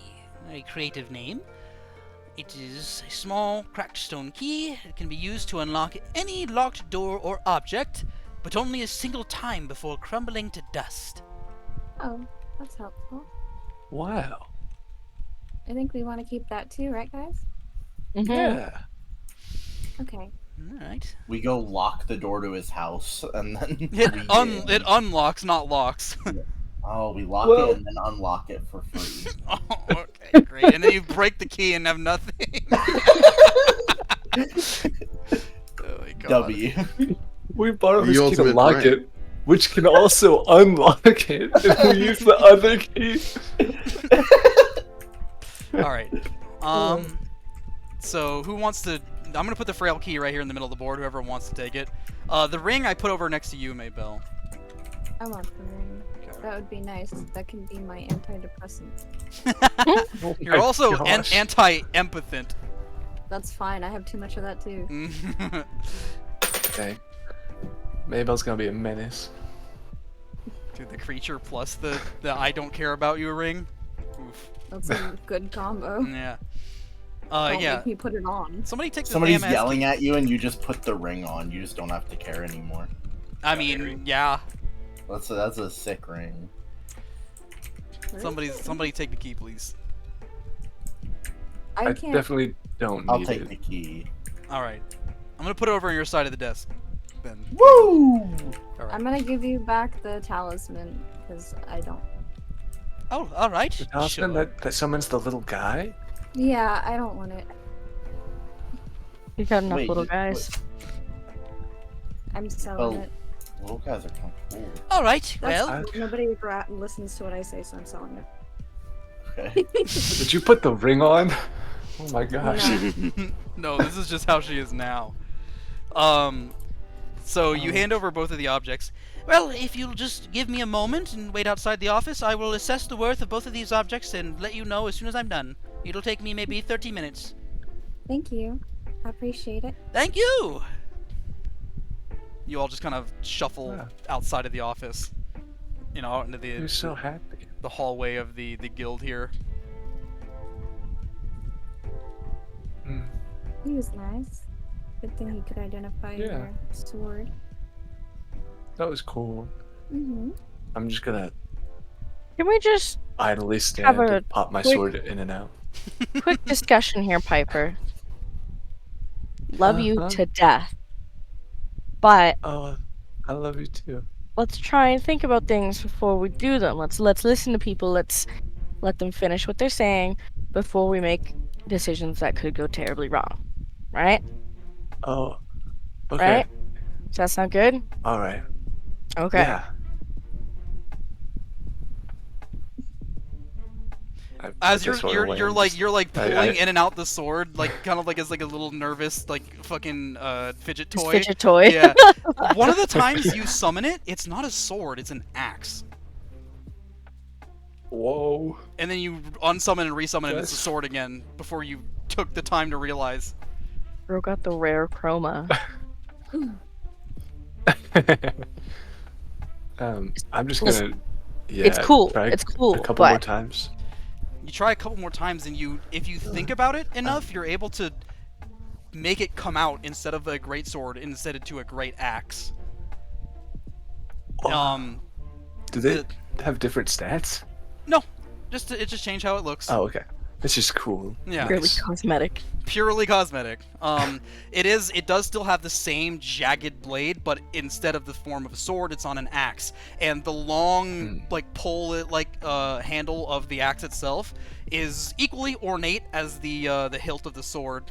And the axe, it's like imagine like the Daedric axe from Skyrim, but instead of black, it's like red, right? Oh, nice. And obviously it looks Um, different, but that's just like the closest comparison. Okay. I'm gonna try and summon it in my other hand. You try to summon it in your other hand, and it doesn't seem to wanna. Try to summon it Okay. through your own heart and see what happens. Okay. Well, if it didn't work with his left hand, something tells Well, me. yeah, but try it. You know, Oh, okay. you might just die. That'd be cool. Did you put the ring on, Alice? Huh? Oh, I did. It just looked so pretty. Slip off the ring, hand it back over to Maybell. My fault. Yeah, I just put it back on. Or just hand it back over. With Bilbo And Baggins. now that I know how, some of the limits are, I'm just gonna put the sword away and just like kind of fold my hands together. I'm like a little clammy after having a stern. Talking to, Talking to, yeah, I'm yeah, just yeah. kind of Like nervously like when your mom comes standing into your there, room and like, says, "Oh." I'm disappointed in you." You're just like Yeah. left in your room, I'm just like sitting there with my head hung. that moment, like when you go back in your room after getting yelled at, and you just have to like sit there. Or you're so Yeah, mad that you exactly. slam the door and just like scream into a pillow. Well, There's Just me sit thing? there and be Oh, like, my I'm bad. gonna run away. Yeah, I'm gonna really do it. I start packing my bag, bro. I'm gonna really do it this I'd time. get my ass whooped if I slammed the door No, after I yelling at. I would get my shit. And I like Lauren, so I'm just sad. I'm not like mad Yeah. that I gotta talk. Well, you got a I'm ring just for like, her. I hand you the ring, and then you don't feel bad about it anymore. Maybell has the ring. I steal it. I use the key to take it out of her locked bag, and then we're good. -1 key. Damn it. See, this is we really do need to do like a jokey campaign at one point because I want you to do all of that, but actually for real, because it would be Yeah, I so would funny. love to do all Why that can't he for- do it for real anyways? What could Because go wrong? I probably shouldn't. so I won't. I mean, if you made a character that would do silly shit like that, then by all means. But I think Alice is a little more. I don't know. She's done some silly shit so far. It is kind of true. I don't know. Right, 'cause, that's I'm everybody has keeping my that key thing. close. Remember the organ? My shit. Hers is- Yeah, remember the organ, remember the... Remember how many times? Whatever. The "I told you so" character. Dumbass character. Mhm. You guys can keep talking if you want for a while. Otherwise, we'll just fast forward. Yeah, we can do that. You kind of wait out while just kind of, Piper gets a talking to. Everybody's kind of like just standing around outside. Maybell, you're just kind of like spinning the ring around in between your thumb and index finger, just kind of eyeing it. Before putting it back into your bag, as eventually, McAfee comes out of the door. All right, I have your assessment ready. If you wouldn't mind coming in, I will get your payment to you post haste. Sounds good, thank you. All right. So, in total, you can split this amongst yourselves however you wish. For the earworm, I'm going to be giving you 700 gold pieces to divvy amongst yourselves. Dear God. holy. And for the red summoner's talisman, that'll be an extra 800 gold to divvy amongst yourselves evenly. Wow. So that's 1,500 total? 7 plus. Holy yeah. moly. Yeah, many so of us are there? 1,500 total, and you have to divide it amongst yourselves. So, That's 300 each. Alright, that sounds fine by me. 300 each, yeah. If we do. alright, so are you all just, you're gonna do 300 a person? That Yep. sounds fine. Alright, you all divvied up, and now you are all each 300 gold richer. God, we're rich. Go to the casino. They might have one here if you look hard enough. you have to go like We're in not the. allowed in. You Yeah, gotta I made go- that mistake. IRL, don't do it. Fresh paycheck, lose $200. Oh, I'd end it all. I would end it all. There's no way. Oh, That's fine. okay. I I'm had gonna be off enough. topic for one quick second if No, I can. No, go okay. for it. Go for it. So, this last weekend we had this dude who tipped us like $7,000 to $12,000, not God. too sure. But apparently he bought in for $2,900, got all the way up to $80,000, and then put it all back. So, if you ever feel bad about losing $200, you know, Oh, well, you're ahead. yeah, Oh. yeah, Okay, but putting all that. 80,000? 80,000, and he Yeah, put he it all won back. 80,000, lost it all. Yeah, I would actually. I what? would end it all. That's same. That's what I said. I was I- like, I would kill myself that's- legitimately. That's, Like, that's a life-changing amount of money. That's like Right? 2 years I- worth of my money that I Yeah. made. yeah. That doubles. Yeah, now. but with how I've- much you said that he tipped, does he like care that much? Oh, Like, I don't know. I mean, maybe he I think does, but, like, anybody would. If he only bought in for 2,900, and you You like, you're also- only down 2,900, sure, but like, you were up to 80,000 free money. Well, I guess, whatever, but he tipped you, like minus. he just gave away like 12,000. yeah, and he free, tipped a so, bunch I of mean, like, people like at the table, like the other players he gave money to. So sure, like he was down like, he only had 60,000 maybe instead of 80,000, but still. That's still It's insane. definitely That's still still a crazy. lot I of just feel like money. maybe you don't have that much value for money, so maybe it like matters less. Maybe, Because like to me yeah. or you, that matters a lot more. But maybe he's just like he got it like that, you know. That is I don't know. disgusting. I've never even, in all the money I've made in my life, it probably is not close to 80K. Same. No, definitely. Yeah. That's Sorry, I just had to. No, Oh that my was Talk about that because it was fucking that insane. was very relevant. That's crazy. I'm spending the rest of the night mad, even as Piper. I can't shake this. Bro, I won $1,200 and I put it back, and I wanted to die, so I couldn't imagine winning 80,000. Oh, You know, yeah. $80,000. That's Oh, like yeah. crazy. full If you- gambler's fallacy and swing. 1,200 Did is he like have fun? almost a new Obituary PC, man. Oh. You know, he drove home in his car, like real tempted to just, run into a fucking tree. That's I was gonna say you keep an eye on the obituary in the newspaper. Yeah, fuck. Oh my god. Jeez. That He's is just silly. Joking like I'm about to drive into the other side of traffic. Oh, just playing. Exactly. back in What- my what- lane. Yeah, what did he bet it on? he was playing blackjack apparently. No way, he won that much in blackjack. That's When I was crazy. young, I got scammed out of a $40 hat in TF2, and I wanted to kill myself. I can only imagine. You would get scared. I wanted to blow my brains out when I lost like 20 keys on fucking TF2. Dude, we cannot be allowed in any. I'm the same way. I cannot be allowed anywhere near a casino. I just couldn't do it. I don't have the heart for it. You really like 200 was my hard limit every time because I was making like 600 a week anyway. Yeah. I know it's fine because I don't really have much expenses like for the month. Like one paycheck would cover it. But like you really have to set like a hard limit for yourself. And it helps having someone there to be like, hey, you spent your limit. But Blaze, the guy mining for diamonds image. Exactly. Yeah, but you were already down. Most gamblers quit. Blaze, What they you hit big. quit right before you hit big. Yeah. That's what the guy was thinking. That's why. Yeah, he had the diamond image in his head, and he's like, what I about gotta keep going. $160,000? That's unbelievable. But it was actually just Oh, like gosh. primed out. I would never tell anybody that I did that. Okay. Just kidding. I would, but other people shouldn't. All right, we've got a little bit of session left here. Is anybody like in a hurry right now? No. Okay. A little bit. Okay. We'll try to make this quick then, because it's not much left. But after that, you received your pay. I'll just kind of we won't RP this super hard. We'll kind of just gloss over a lot of this just for I'd the be like, sake. oh, thank you for the money. Yeah. Well, We worked hard for this. But also, you are led by Rakaloo to individual rooms that you can all. There are 5 different rooms, like guest rooms, for you to stay in. They provide you with food and blood and beds. Blood for everyone? Unless if you ask You can for have- it. you can I wanna have some of- You taste. can have some of my blood if you want some. Fuck yeah, dude. That's that's the whole thing you'd have to RP is you asking for blood, which you can if you want, but it'll cost you time. No, it's fine. Yeah. You could say something funny happened there with asking for blood. Crow, you see enough blood just at the battlefield anyway. I gotta start slurping that shit up. You got a taste My for it. God. You got now he's gonna turn you a vampire. What the heck? So you're all kind of here individually in these rooms. You're not really. I mean, you're technically.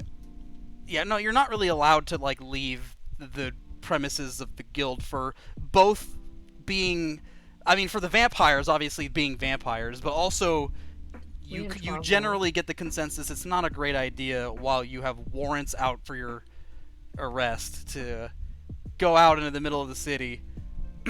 So you spend the rest of the entire day inside the guild. And before we get to any kind of roleplay stuff happening, well, I was going to end us off on just maybe a little bit of the characters talking to each other, right? Before we end on that, eventually about midway through the day, maybe like just pretty much dead in the middle of the day, Crow, you get a knocking on your door. Hello? Excuse me, is this Crow's room? It might be. I've got something for you here. Courier just came by and dropped off some mail. How the fuck does a courier know where I'm at? Like Skyrim couriers. It's kind of like Skyrim couriers. They're actually just. I'm not gonna tell you outright, but there genuinely is lore as to why they know where the hell you are. That's insane. Yeah. I guess I open the door and accept. Okay. He hands that over to you. All right. I've got one more, so I'll be over this way. Just kind of walks off, nods to you. Fun. All right. Thank you. I'll give you the letter here, but let me drop off the second letter, and I'll hand them out at the same time. Maybell, you are kind of sitting in your room, just kind of looking out at the window. I get a letter. And you hear, Hello? is this, Maybell? Yes. Got a letter for you. Courier just came by. Great. I go open my door. Let's see here. He kind of hands you over the envelope. It's the envelope. Crow, yours was just like in regular parchment. This one that you got, Maybell, is like fancy black paper. Oh, thank What? you. All right. Well, I'll be off then. Enjoy the rest of your evening, Miss Maybell. Thank you. You two be safe, okay? I will. Thank you, ma'am. Walks off. All right. So, where are they? This is the one for Maybell, and this is the one for Crow. I put them right here in the middle of the table. Okay. Yeah, it says which one's which. Whoops. That's fine. It's fine. You don't really need the thing. I want That's that. nice. All right. You put them in a litter. Yeah. I open it. Just yank it out. You gotta like yank it out. Drag it There out. you go. Oh. Oh, I accidentally deleted. No. Oh. Okay. Hold Control on. Z. Yeah. Oh, Hold you on. didn't have to do all that. Sorry, it highlighted when I You could yanked Control it. Z. I did. That's what I just did. Control Z. That's what happens when you Control Z. That's, Sorry, I don't wanna- sorry. Reload. I'm on her. My fault. Okay. Everything bungled. Bungle. That's it. That's right. Oh, by the way, Maybell, your letter came with a small package. Forgot God. to mention that part. Oh.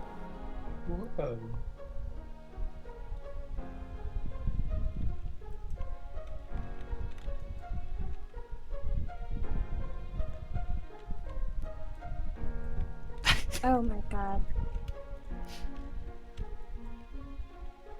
I hug my letter. The letter says "pussy in bio." The letter does have a familiar scent to it. And you look over, Maybell, at the package that came along with it. It's this like bundled up with string, kind of like a box of sorts with cloth covered around it that was tied up by the string. I think I know what this is. I unwrap it. You unwrap it, and it's your old doll. Ah! The one you had given to the undead girl beneath the Oh. mansion. Oh, I'm so excited. I'm glad she's not mad. It's the doll is pretty much in the exact same state as when you had left it. Nothing I changed. pet her. I hold it. I give it a hug. It limply hugs you back. I'm sorry I left you, honey. Stares at you with its puppet eyes. I still have my friendship bracelet on, so I'm touching it. I can read the letter if anybody cares. Yeah, I have him just kind of sitting out here. So I mean, you want to read it? Everybody wants- Yeah. If you guys want to read it, you can come read it. If not, I can read it to you. Whatever. Read it to me, please. Okay. Okay. To my great friend Maybell, I'm so very terribly sorry for what has transpired at Ravencloak Manor. Never was it my intention to frighten you so, nor for such harm to befall your friends. Jane, although the love of my life, can be much too rash and harsh in his judgments, despite my efforts to keep him from baring his fangs. It'll never be truly enough to say my deepest apologies to your friends, but at the very least to you, Maybell. I say I am sorry, and that we may hopefully meet again so I can give you my most dearest regrets. I still have the bracelet you have made for me and keep it dear. Enclosed with this package is something I believe you have left behind, whether on purpose or by mistake, I do not know, but if it's the latter, do keep better watch of this fellow. Let us meet again under better circumstances, your dearest Black Rose. Wow. So they know where we are? That's not like ideal. Again, like I said before, there's No, I know that. I know, Yeah. but we don't know the reason. Like, Yeah. it's not great Yeah, that they don't know worry where we about it, are, right? 'cause I wouldn't tell you that she sent me anything anyway. It's generally an accepted thing. It's like you wouldn't freak out that you got this letter. It's just that there It's is normal in the world. there is a otherworldly system that you don't know exactly how it works, where like mailmen are like tied with the church. That's cool. Yeah. My letter is a secret. I'll only tell certain folks. Because I know they're fucking pissed. Did you want to read yours, Crow, or are you keeping that to yourself? I'm giving it to myself. Alright. That's fine. Keep your secrets. Alright. Eventually, the sun does go down. And it's now the night, of the ritual. Before I do this, if you want to, Blaze, your character doesn't really need to do anything right now, so if you want to go early, that's fine. And I'll chill. That's fine. Okay. I just didn't want to keep you, but because this might take like 15-20 minutes. So,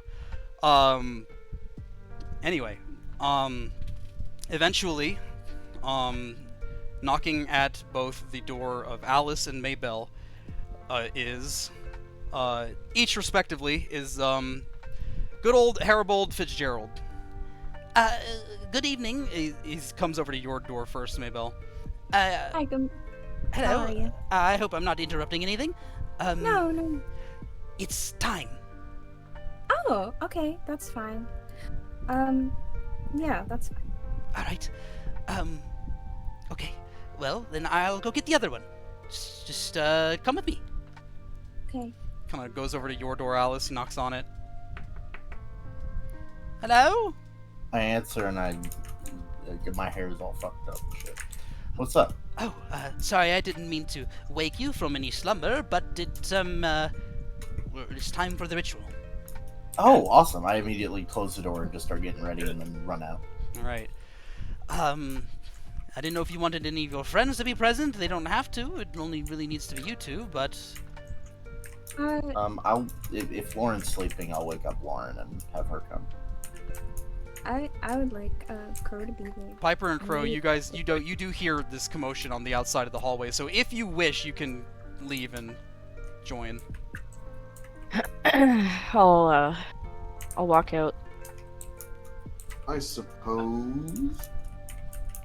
I'll listen from my door to hear if they want me to come or not, and I'll just stay. I'll stay in my room. Wait. No, I want Piper to come too. You hear Alice mutter out that she wants Al or Piper to come too. Oh, okay. Then I'll come out. It's not the same without Piper. Right. Well, if that's everything, then let us be off. Alright. And then as you're leaving to head down, you see the Lightbringer down at kind of like the end of the hallway, waiting. Good evening, Mr. Fitzgerald. If you don't mind, can I have a word with these two before they head off with your ritual? Well, yes, but don't be too long, all right? We are on a strict time limit. It won't be that long. Thank you. Just kind of continues along. As you go out to he goes out to meet with a couple of vampire hunters out into the central hallway of the Vampire Hunters Guild. The Lightbringer, however, stays behind to talk with Alice and Lauren about what I was going to talk with you about earlier today. I've gotten word from another disciple that immediately needs my attention. For this next leg of your journey, I'm afraid I won't be alongside of you. Oh, okay. Well, do you know when we'll see you next? If all goes well, you'll see me at Castle Shadowlight. Okay. We'll hurry there as quick as we can. Yes. I'll miss you. Do please let the rest of your friends know if they wish to join you or not join you. It's up to them, but trust me, having Piper as a guide would be greatly beneficial to you both. I'll make sure. Oh yeah, Piper's staying. Yeah. Well, good. I will be praying for your safety, and I'll be there with you every step of the way, my children. Who do you pray to? I was just about to ask. I was gonna say, do you pray to yourself? Like, are you like, I praise me? I Like, pray to you. pray to me? I pray Me? To you. You are what gives me. I'm smiling big at that. Yeah. You are what gives me my power, and I'm what gives you yours. We are W, chat. we are each other's we are each other's crutch, eternally. He's in love with you. You should take advantage of that. What? I start Should kissing take him. advantage Yeah. of someone in I love start with kissing you? him sloppy style. No, That is crazy. that is a little crazy considering their relationship, but Well, it's sloppy style, you know. right. Didn't you call him dad? No, I've never No. called him dad. I Oh, called okay, Pro okay. dad. Sorry. Pro is dad. It's like Pro the is dead. Fade Rutha scene in fucking Dune with the uncle. I- That got me so off guard. Me too. Anyway, he kind of nods off as you guys turn to head back towards your ritual, and he heads off in the other direction of the hallway. And as he heads off in that other direction of the hallway, you kind of stop for a minute, Lauren, to look back and check up on him, and to see him going off into that hallway. And as soon as you go back to look, he's gone. Disappeared. Bye. I hate watching him go, but I love watching him. I think it's the other way around. It's the other way around. Anyway, you guys meet up with the main. Whatever. You guys meet up with the main group where Rakaloo Grits, the guild master, as well as multiple other vampire hunters, including Ed and Dordrum, are out here kind of waiting for you all. Ed, and Dordrum. All right. We're going to be taking you downstairs. Go ahead and put on these disguise cloaks so nobody spots you, and we will commence the ritual as soon as we are below the guild. Alright. Man, I kind of look snazzy in this disguise cloak, rather. It's just a big black. It's like a big black cloak that like has a big hood, and it's just basically meant for, covering your whole body and hiding your appearance. You all each exit the building, along with the vampire hunters, all holding their torches. Making their way over again around the building back towards the back end of it, where the cellar entrance to Fitzgerald's kind of lair is, if you remember from before. He opens up the doors, and you are all kind of led in one by one down these stairs. Just this whole entourage of like 10 or so people going down to the basement. You catch a couple eyes from citizens, but they know better than to pry into the business of the guild. But you successfully make your way down without catching any attention. And as you're down there, Fitzgerald leads you to a room past his initial laboratory, kind of in the back, where he has 2 coffins laid on top of 2 separate altars in this rectangular stone room. On the ground beneath these altars is this huge, intricate, arcane symbolism, all just like in almost like an infinity symbol, with the 2 coffins being in between the loops of each of the ends of the symbol. There's very low candles lit all around the room, and the candles are not red or orange, they're a blue color, as you're led into here. Alright, the process is rather simple, but will take a little bit of time. I need 2 of our afflicted to each enter a coffin. Alright. Do you have a preference, May? No, I don't really care. Alright, pick whichever one's closest then. Yeah, so Alice, you go into the left one, Maybell into the right one. They are pretty much identical coffins.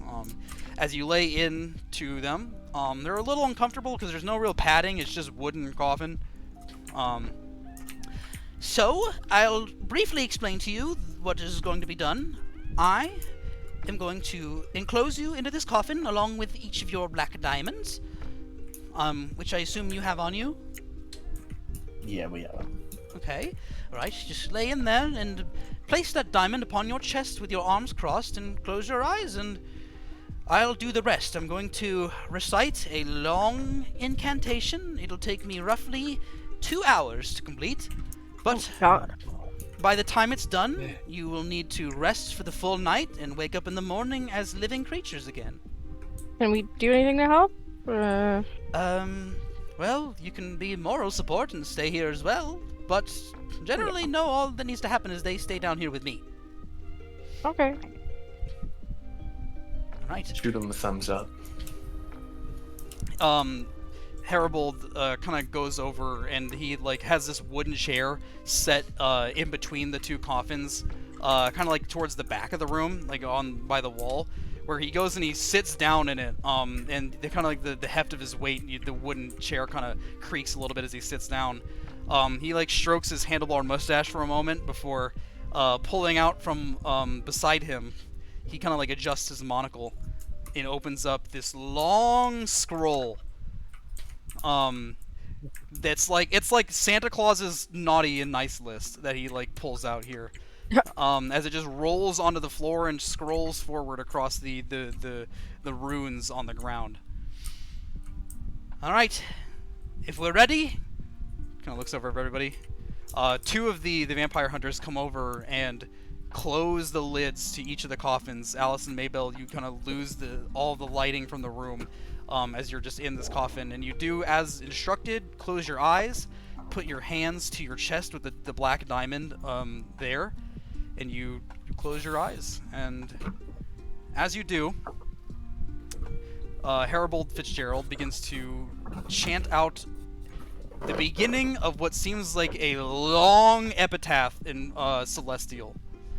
So this is like, he's reading like a full, like, half a Bible right now. He's the yapper. He's yapping. Lauren, you can stay behind and listen to the whole thing if you want, since you understand it. Yeah, sure. Okay, obviously I don't have the whole thing written, but generally the idea... My immersion. Yeah, sorry. I didn't take the time to write a half a Bible's worth of Celestial language. I'll be sure to do that next time.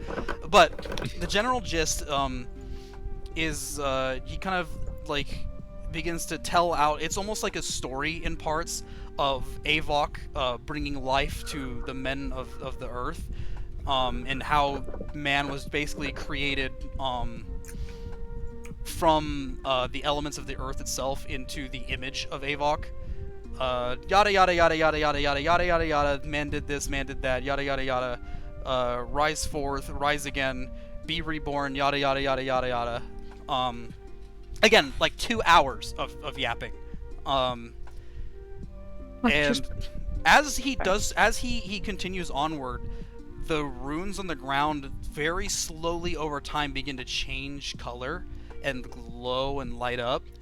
It seems like from this infinity symbol on the ground, there's like individual runes that begin to light up, like almost like a clock turning from each side, as they all eventually begin to meet in the middle by the very end of it.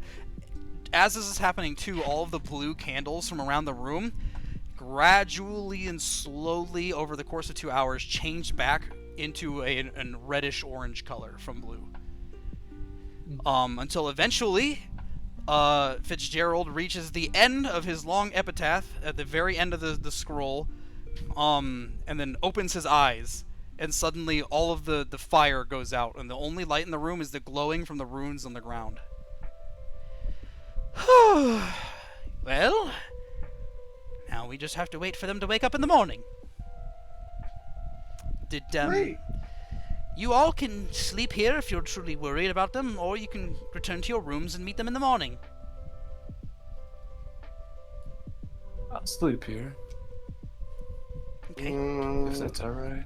Yeah, I think I'll sleep here. All Don't right. let them get too freaked out when they wake up. You as well, miss? Looks over at Maybell. Yeah. Oh, what the fuck, Maybell? Lauren. Yeah, I'm me too. interested. Obviously, I was like, what? Sorry, I'm misogynist. I get my women confused. Wow. I knew it. Yeah, we know. Yeah. So you guys are all gonna kind of just sit here to wait until morning. And Fitzgerald himself leaves, as well as most of like Ed and Dordrum and Rackaloo. All that's left are just two regular vampire hunters that are here to just keep watch and make sure you guys don't really go anywhere. And you all kind of just find a spot along the wall to lay back and rest your eyes. It's not hard to fall asleep with the dim glow of the ruins, almost kind of like a nightlight, to bring you a little bit of comfort as you drift off to sleep. No crazy dreams this time. That's only for full moons. Gonna go ahead and move this over to here. Keep track of the days. It's now the 3rd of Gray Snow, as eventually, although not as vivid as the night before, your dreams are very strange and interesting this night, Alice and Maybell, but you can't seem to remember them, as suddenly you feel a jolt, and both of you, pretty much instantaneously at the same time, wake up and are in the coffin. Both of you kind of like take a moment to like adjust yourself to like, you know, waking up. As you kind of like rub your eye, Maybell, you kind of like feel on around your chest for the black diamond, and you feel it's there, but broken into many different pieces. It's like it's just completely shattered. Oh. Same for you, Alice. Just a completely shattered black diamond on your chest. Push them into a pile. Okay, you push them in I'll the fire. fix it later. You each, at pretty much at the same time again, open up the lid of the coffin as you kind of push it over to the side as it gets knocked down on the ground, like alerting the vampire hunters as you do so that they now notice that you are awake. You just sit up from the coffins as the diamond dust falls off of your chest down into your laps. You pick up the pieces of the diamond into your hands, and from what you can barely see, there's like, actually no, you can't see anything. It's pitch black in this room. The light of the runes has completely subsided. But yeah, you've got just like these pieces of the broken diamond on you. You kind of both sit up and hear each other get up. As you do so, one of the vampire hunters pulls out one of the lamps that he has, or his lantern that he has on him, and he kind of walks out forward. Good morning. Morning. Do we feel rested, or? You feel fully rested. Oh, you feel, it's like the first time. I'm stoked about that. You don't feel any hunger, any kind of desire like that. One of the hunters goes over to you, Maybell, and like holds up the lantern. Can I see your teeth? Yeah, but yeah. You just like, you bare your teeth and do like an awkward kind of smile at the guy. He just kind of like looks from side to side. He yells over to the other guy, "Fangs are gone!" And as soon as he does so, it kind of wakes up everybody else. Oh, Alice. I immediately run over and hug her. I think I'm all better. And I go over to the guy and I'll show him my teeth too and all that. Yeah, as you're doing this, the other guard leaves the room to seems like he's going to go fetch somebody. You breathe on him. I'm gonna go over to Maybell and hug her. Oh, hi. Thank you. You feeling okay? I'm fine. Are you feeling okay? Yeah. Oh, good. You're just the one, you know, that went through like de-vampirism, so thought I'd check in. I don't really. I don't know. It's been a weird couple days. Amen. From what you can tell, I assume, or actually no, because from what you can tell from the light of the lantern of the other the vampire hunter, you can see the color completely returned to their faces. They're no longer pale, no longer look like they're drained of like life energy. You know, of course their teeth are back to normal, pulsating with life. You guys look good pale though, so in Thanks. case you were worried. Appreciate that. I think it compliments the You hair. look good, not pale, too. Oh well, obviously, but you I know. don't think Piper met us before we looked like that, so. Yeah. You look Really? more blue. Oh yeah. Yeah, by the time we met Piper, we were already I do infected. happen to be kind of blue. Why are you? It's a good shade. Hey. Congratulations. Thank you. I think. I do a freeze frame like cheer. I'm excited about it. The fucking generic rock music. Yeah, Dun, exactly. How are they doing What? How are they doing that? How are they floating in the air? How are they doing that? If you follow our god, maybe you'll get the chance too. I'm gonna be honest, to I'm see your kinda god gonna do miss doing that. Really? Drinking I blood? hated it. You're Well, valid. I'm sure you would.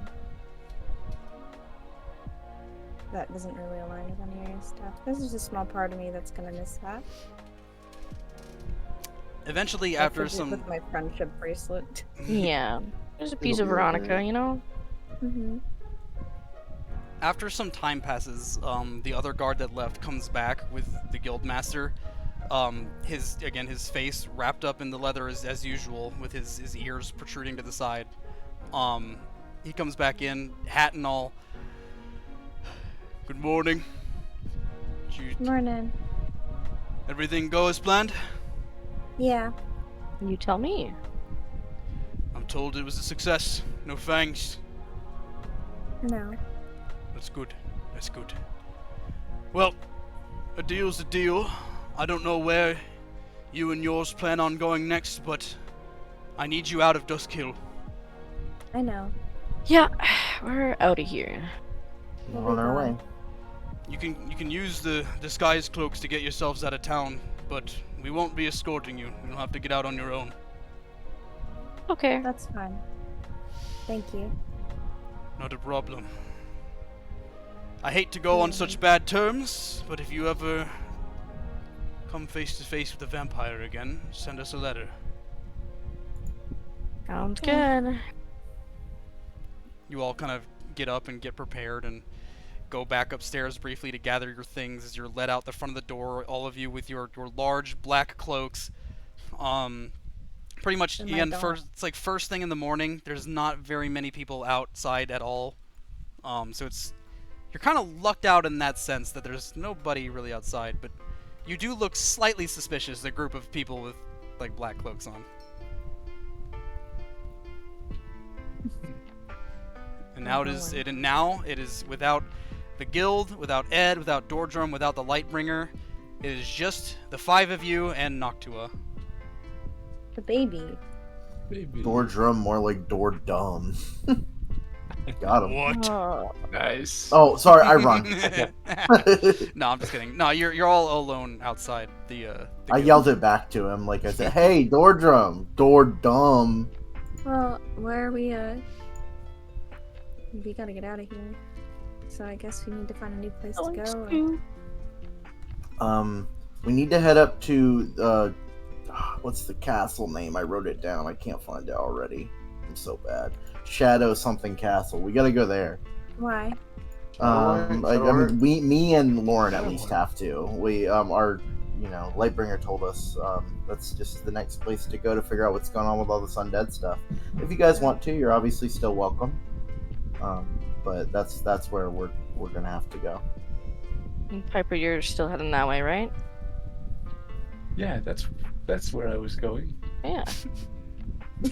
Yeah. We need you with Are you us. sure, Piper? Yeah. Where do you Yes. want to be going? I was supposed to take the guy Griff to Shadowlight, Oh. but Well, you said he'd You die. can go wherever Yeah. you want to go. He did die. Well, I'm doing it so I can get money for my family. So I'm gonna go do. You'll this keep job. making money as long as you're with us. I mean, Say that's less. how we do it, you know. I'm in. That's true. I should send some money back home too next time we're in a town that we're not wanted criminals.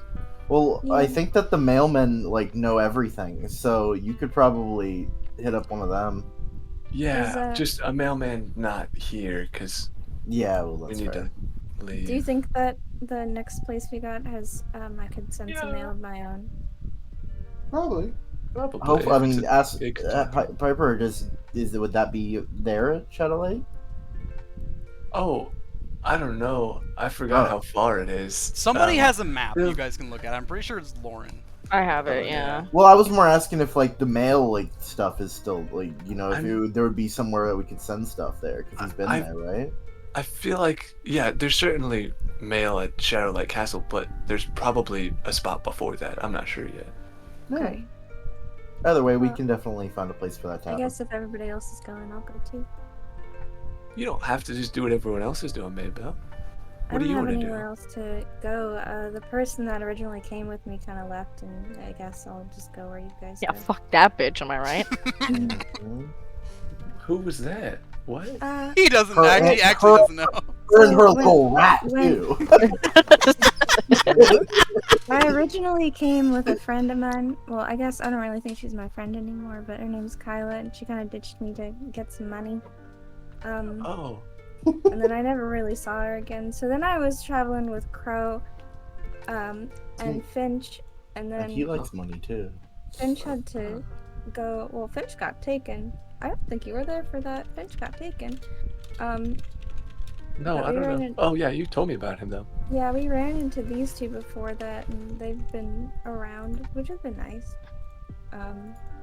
So I'm just kind of following them.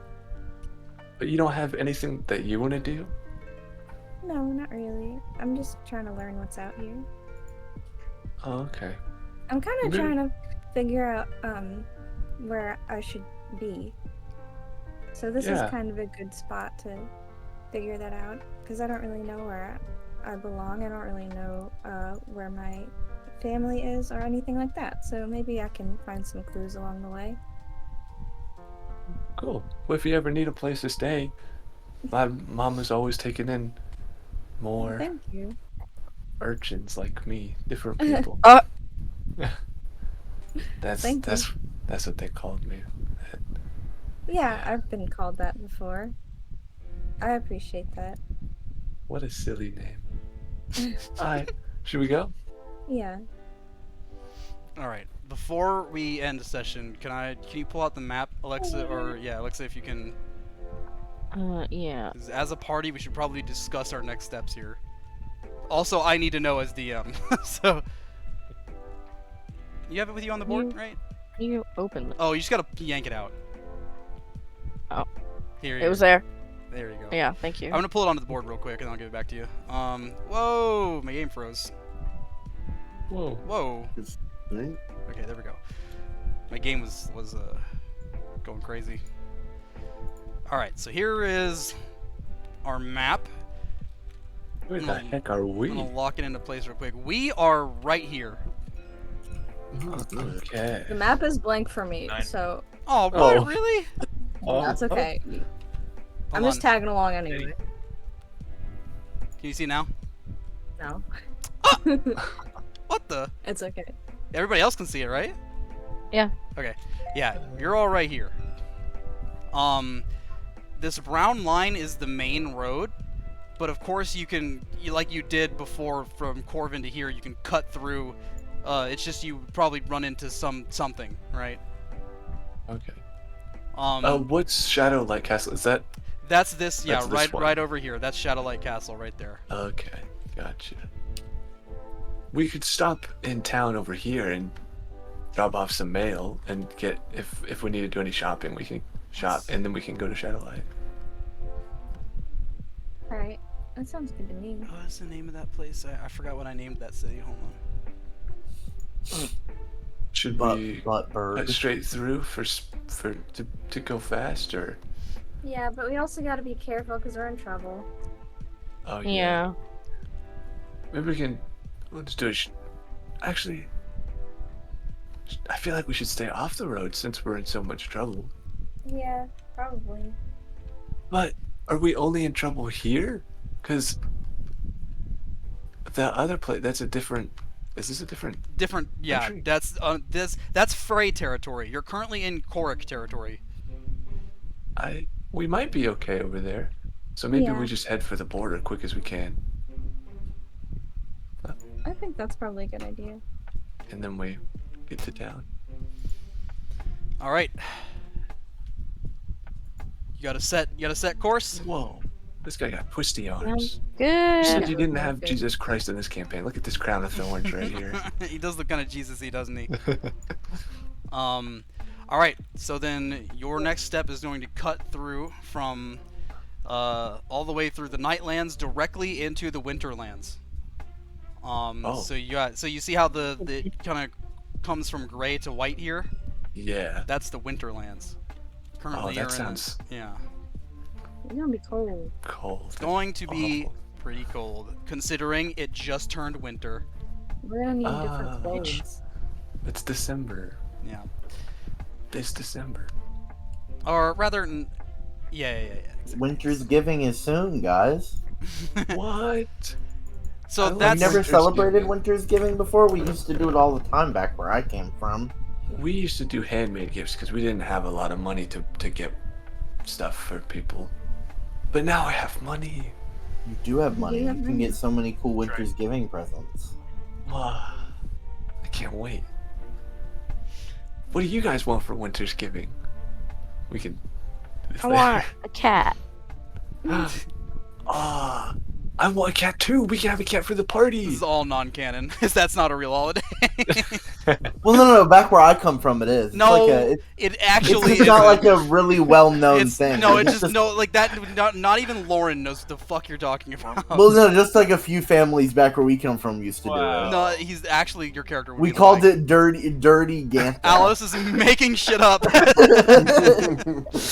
We did this thing called Dirty Ganta, and we would all give each other presents, like secretly. Dirty Ganta? Yeah, Dirty Ganta. Gertie Instead Danta. of Secret Santa, Gertie Ganta. I like that. Yeah, that's what we called it. Wow. What the fuck are you talking? This It was must all about be a- this buffalo that was out in the fields, and he would That come and has leave to be a presents at the half-elf home. tradition, because I ain't never heard of that. None. No, it's definitely it's like What just the- from our town. Yeah. Hmm. Lauren does not used know to what do it all the the fuck time. you're. Lauren's actually like she used to be the one that set it all up when she came of age, so she definitely knows what. Can I I'm talking And leave tabletop cookies are simulator? actually Yeah, go salty. get out of here. Get out of here. Get out of here. Get the hell out of Good here. night. about. Lauren knows exactly what I'm talking about. She said I enough. don't. What? I'm out. How'd you forget? Trying to remember what because I wrote it down somewhere, the name of this city you guys are headed to, but I cannot fucking find it. I can't remember. All I know is it's House Dre lives there. From it's House one of the, Dre. yeah, House Dre, Dr. one Dre? of the bannermen of House Frey. Oh. The city talking of about you? Stormwind is where we're going next. No, Well met. No, no. waste of my time. Oh, my girly wrote me a letter. Mabel's so That's happy. so nice. If Rose left her husband, I'm sorry I was late. I'm sorry I took this. Yeah, order. it's all right, man. We got everything done we needed to, so it's all I'm good. not cool. It with happens. it's not okay. I will, however, be next time. I'm gonna be like, hey everybody, don't forget it's 6:30. We I'm gonna don't be. have I told them I'm gonna be annoying about it next time. Anyway, You're already annoying, man. what the hell? No, I'm just kidding. I like But you. before Why? everybody You're leaves, okay. is everybody free next Thursday? I am. I don't know if I'm ever free on a Thursday again. Hold on. Shit, man, it was nice having you. Thursday just Yeah. won't work for me anymore. I Okay. think. I'm good. I Next should be Thursday. good. Yeah. Okay. Yeah? You know what? No, actually, I think I'm killing myself tonight, so I don't think I'll be there. Oh, okay. Well, I was nice knowing you. Bro, tonight was gonna be my night. Now it won't be a special. Sorry. It Yeah, won't be all you're, about me. you're taking my moment, dude. Come on. Sorry, should I'll do just do it tomorrow. before we're- I was supposed to be the butterfly that blossoms tonight. If you want, I can wait till next week. I can do it on call if you want. But yeah, next week. we'll do a group. We could do it suicide. together Yeah. on stream. Yeah. I'll get my camera ready. Nice. Yeah, good. Yeah, get your like ghost camera. That way you I can. think What if, my dad what has if a Critical shotgun in Role the streamed closet. one day, and everybody's like, "Oh, thank God it's Sunday," and they hopped on, and then all of Critical Role killed themselves in a suicide pact live on stream. That would Okay, bye.